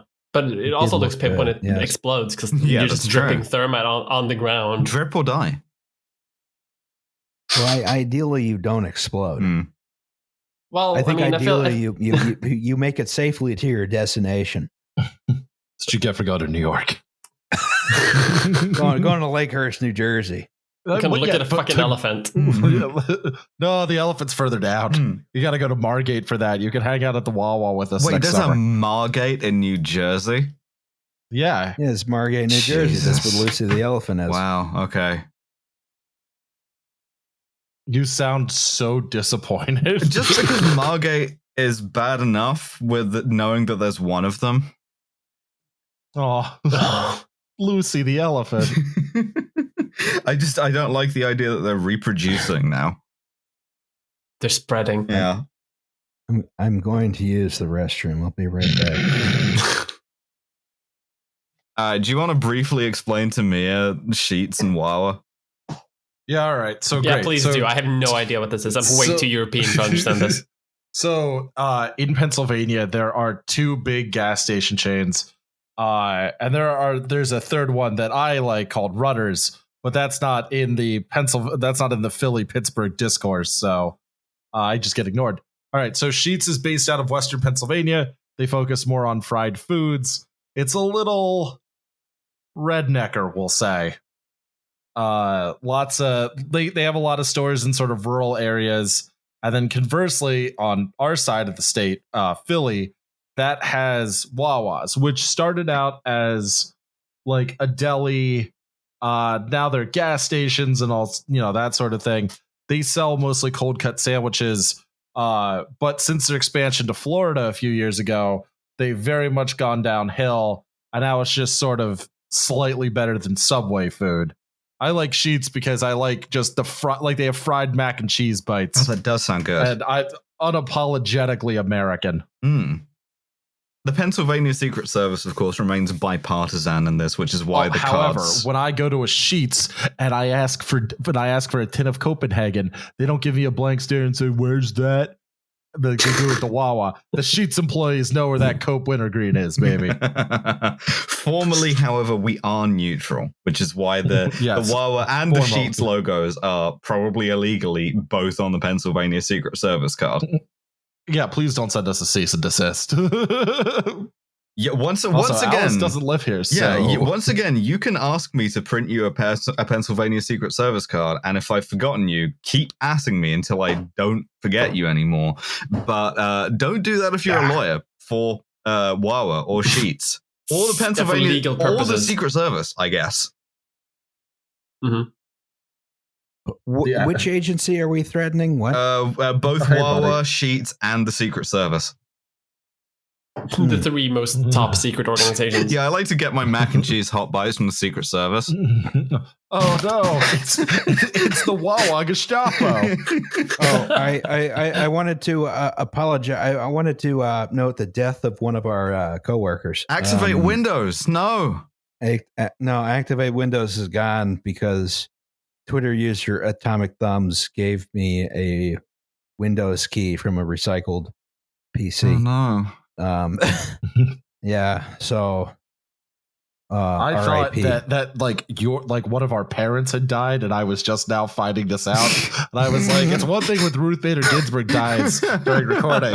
You got to give me a little bit more of a heads up there, bud. No, it's Activate Windows. So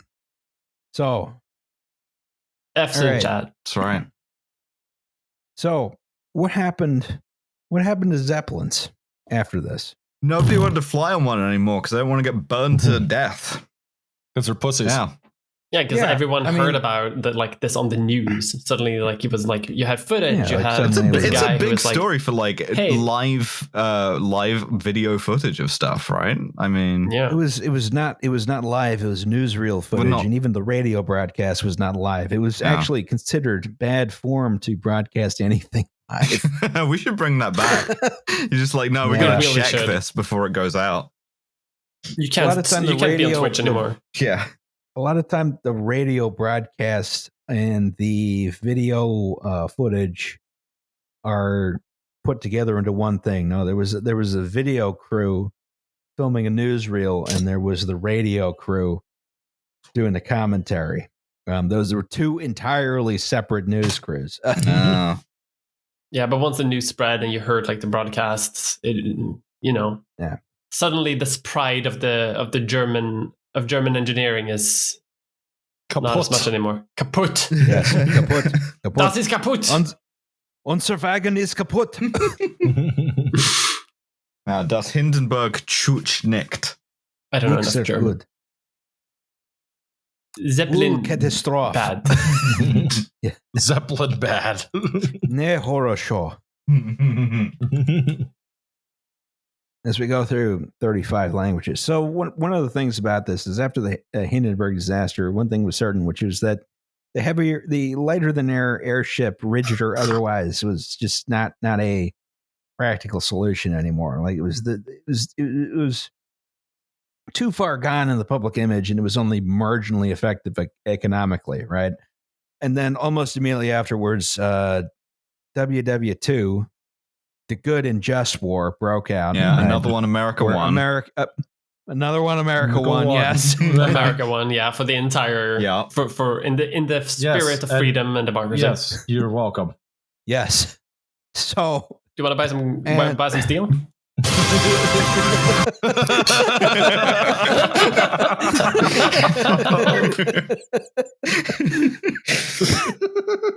and Hindenburg's sister ship, which had been finished at this point, the Graf Zeppelin II LZ-130 and They got up to LZ-127. 130 of these fucking Jesus Christ, man. LZ-127 Graf Zeppelin. They were both broken up and scrapped to build warplanes. Aw. Lehmann died from his injuries in the disaster. Mass Bruce survived. Dr. Chairman Hugo Eckener remained critical of the Nazis afterwards, but also remained on their payroll. Okay. Another I classic. like Alice's Yeah. There's a limit to what the liberals can do to oppose Yeah. Nazism.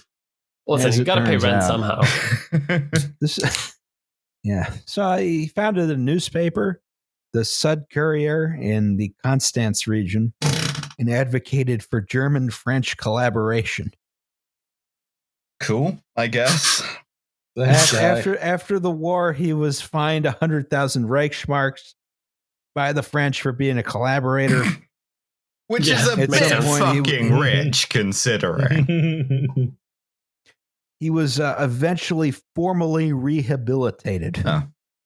You I think he are died- no longer a Nazi. Congratulations. Yeah, no longer a Nazi. Congrats. You were only kind of a collaborator, Yeah. not like you only founded a newspaper. Let's get real. I mean, in the grand scheme of things, that's probably one of the lower down on the list of Nazi crimes. Founding print, more print media. Yeah, plus he did do all of the like process stuff where he was like, I'm gonna do the Nazi stuff that the Nazis want, but I'm gonna show them I don't like it. Yeah. Yes. You want to do the trust the process drop right there for me? Oh yeah. I gotta scroll real quick. Oh boy. And they're chanting, trust the process. Liberals. After the war, he worked for Goodyear-Zeppelin. He worked on developing plans for new and larger airships, but they never really materialized. So they never took off.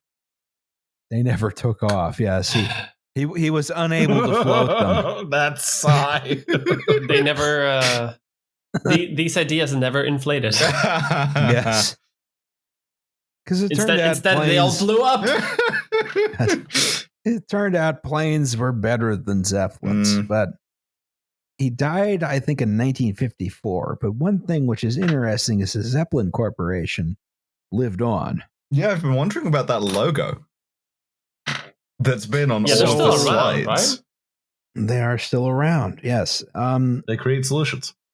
Luftschiffbau-Zeppelin GmbH survived after existing as an almost dead holding company after almost all of its facilities were bombed to pieces by the Allies in World War II. You're welcome. The company was revived in the 1980s. I see they have welded a helicopter body onto the frame of there.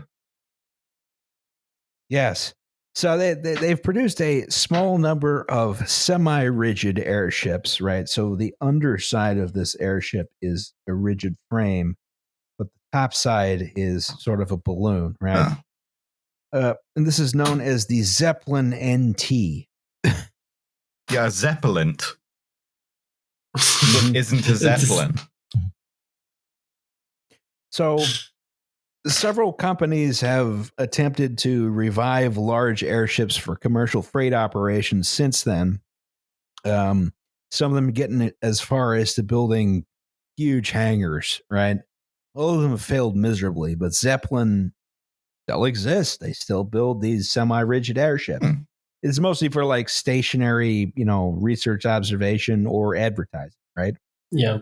A lot of I feel like a lot of those like hangars that they end up building because they cost so much money, they only build a hangar, but they never actually build an airship. So there's I was gonna think, yeah. There's just sometimes you can just find like a big Zeppelin hangar which is huge somewhere like in the middle of freaking nowhere, and most people just use them to like shoot movies and shit now. There's one in Germany which is I think it's been converted to an indoor tropical water park. Yeah. Again, the most German vacation. Strange. Yeah. Yeah. It's like, would you like to go to a tropical destination, which is indoors, but not leave the fatherland? You can just drive to the Mediterranean Sea. It's in the EU. You can just have a nice tropical vacation without even getting in an airplane. It's great. Nice. I think Tom Scott made a video about that. But so the Zeppelin Corporation is still making these Zeppelin NTs, and the Goodyear-Zeppelin collaboration is back on because Goodyear has not operated a proper blimp since 2017. The Goodyear blimp is now a Zeppelin NT. Look at that. So the Goodyear Zeppelin. Yes. The Goodyear. Goodyear. If you, as part of the Zeppelin design, you actually have to listen to constant Wagner. That's actually the big obstacle. Yeah, we're gonna like people say maybe we should bring back the Zeppelins. It's going to be more fuel efficient. Like we got to do something about air travel and the carbon emissions of that. But the problem is they don't think about the accordion emissions. Yeah, and they can't not have it because if they remove the accordion Wagner, it crashes every time. It's a load-bearing accordion. Just watching this thing flying low over your house and like. And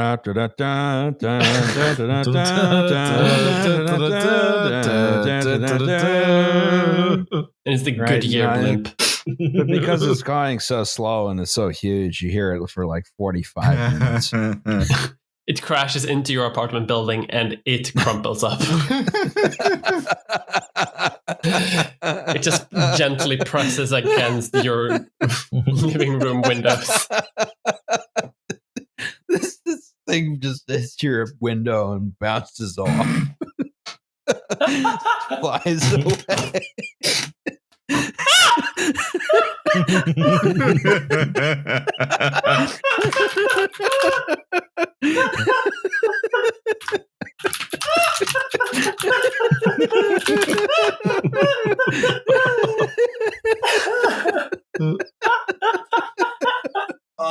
Podcast delirium has set in.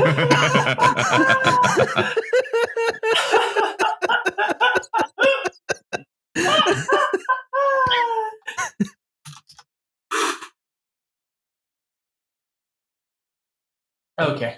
We good? Okay, so here we are. We've done the episode. We have a segment on this podcast called Safety Third. Shake hands with danger. All right. Here we go. This is actually a continuation of last week's Safety Third. Where we talk about a Norfolk Southern intermodal terminal. Oh no. Oh boy. Yeah. So this is what you might call a yard mule. This is for carrying trailers around an intermodal yard. Got a fifth wheel hitch in the back, but it's elevated so that you can move trailers around while they have the legs extended, right? If you ever see this on the road, that's highly illegal, but sometimes they do it. What can you do, right? So if you remember from last episode, the roofing Terminix incident, fast forward a few years, and my regional manager, who replaced the aforementioned problematic regional manager, was also fired over an incident involving the toxifying of a lake in Connecticut. Okay. Oh boy. Hold up. And from what I have heard, the accidental poisoning of the former vice president's dog. I won't say which one, but he lost an important recount in Florida one time.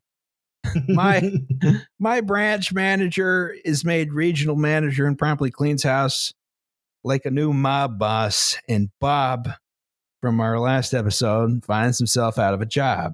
I learned from this incident that if you recognize a situation is unsafe and someone tells you just to do your job, refuse, and if needed, leave. That's right. This lesson would prove to be useful about 2 weeks prior to Thanksgiving of this year. In October, I lost my job for the second time because of the Rona. I found work in Bethlehem, Pennsylvania as a yard as a yard hostler or a yard jockey, right? When I was hired, I was given a massive packet of paperwork to fill out the week before my first day. There were many pages of safety policy acknowledgments, and it seemed to me that, wow, they must run a tight ship here.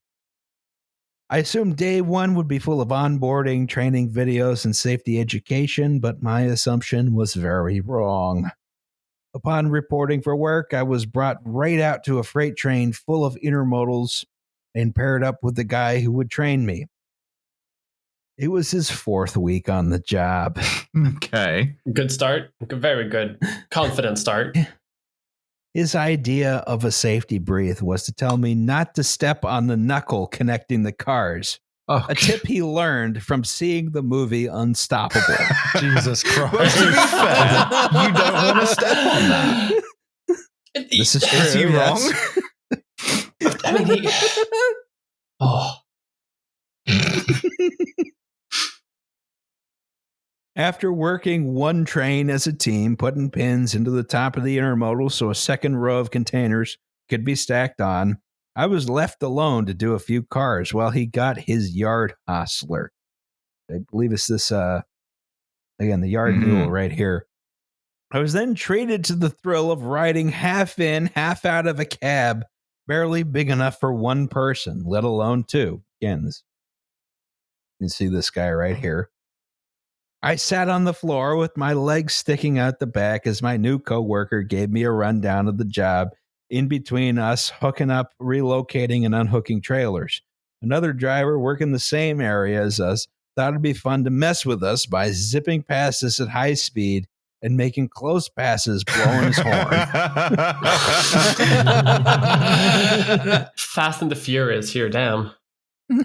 He genuinely was doing this for fun, as apparently it was a slow day due to an issue with the bridge over the Lehigh Valley Gorge, having stopped Norfolk Southern from bringing more trains in or out of the yard all morning.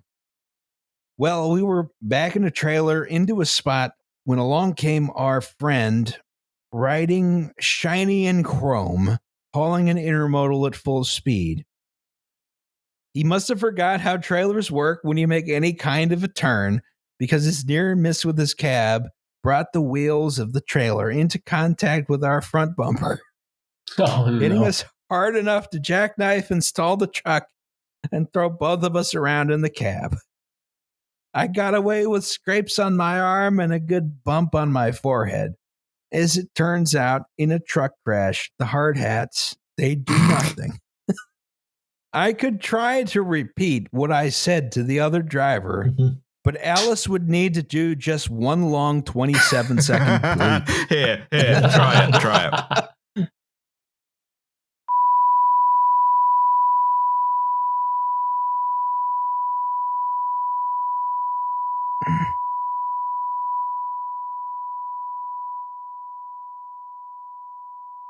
Is that 27 seconds? Yeah, we're done. Okay, good.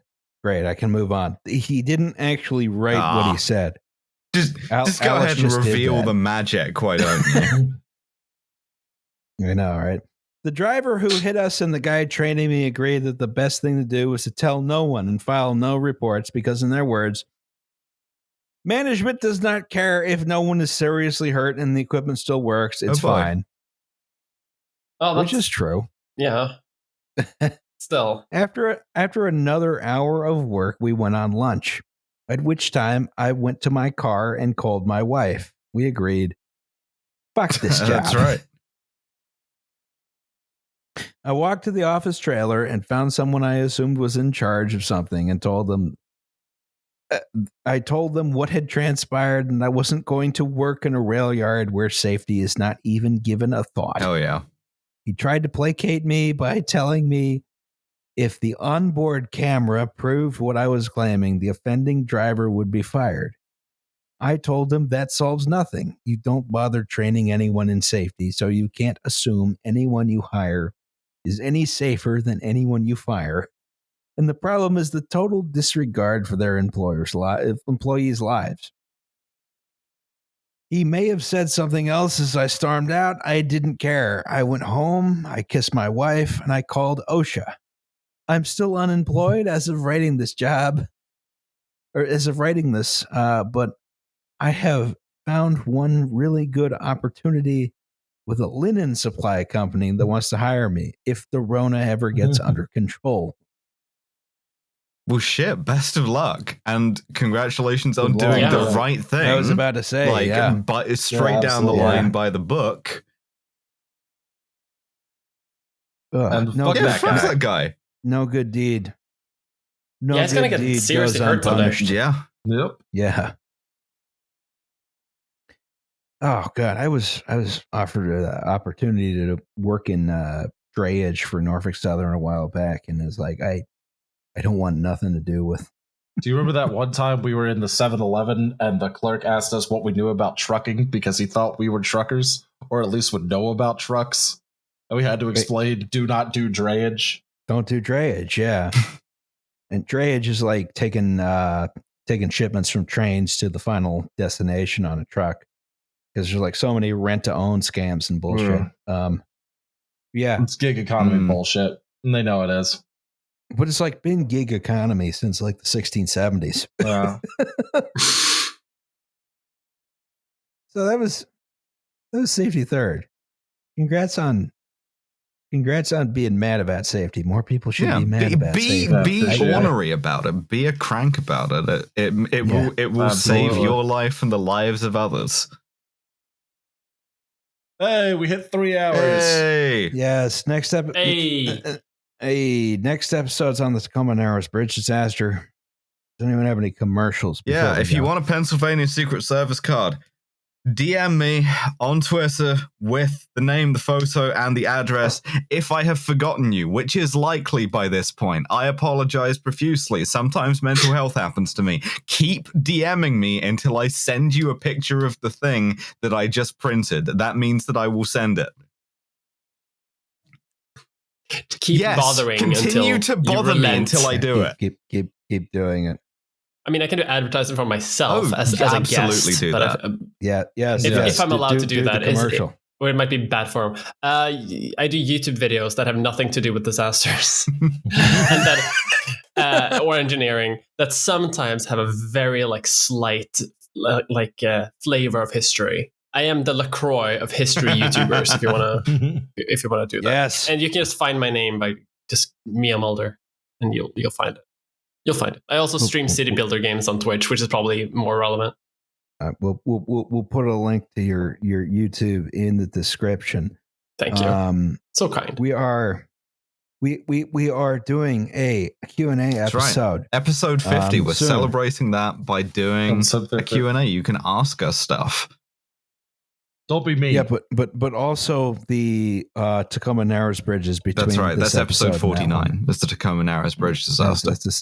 Yeah, exactly. Right. So, but the other thing is we have a curiouscat.me, and what we're going to do is we're going to put that there. And if you send us emotionally abusive questions, we are not teenagers.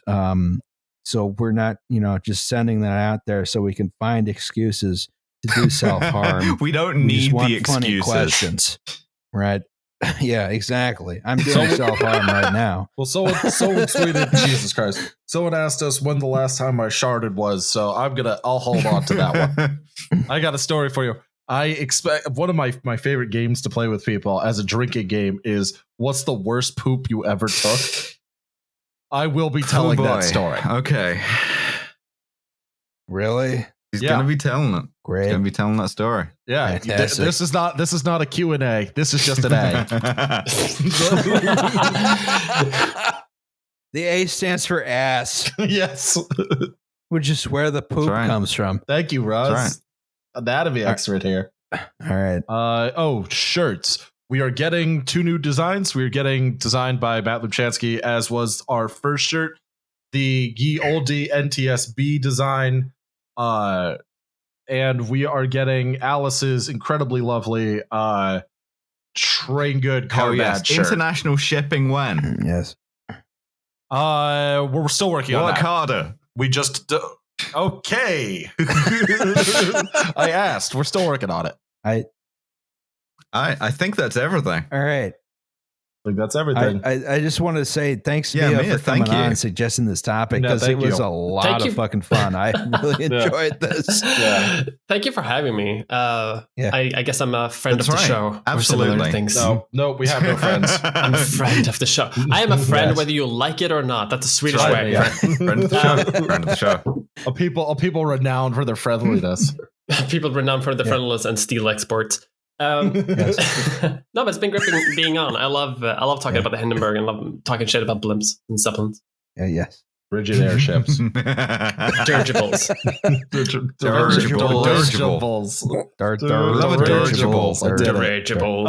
right. I'm going to hang up now before I get emotionally abused any further.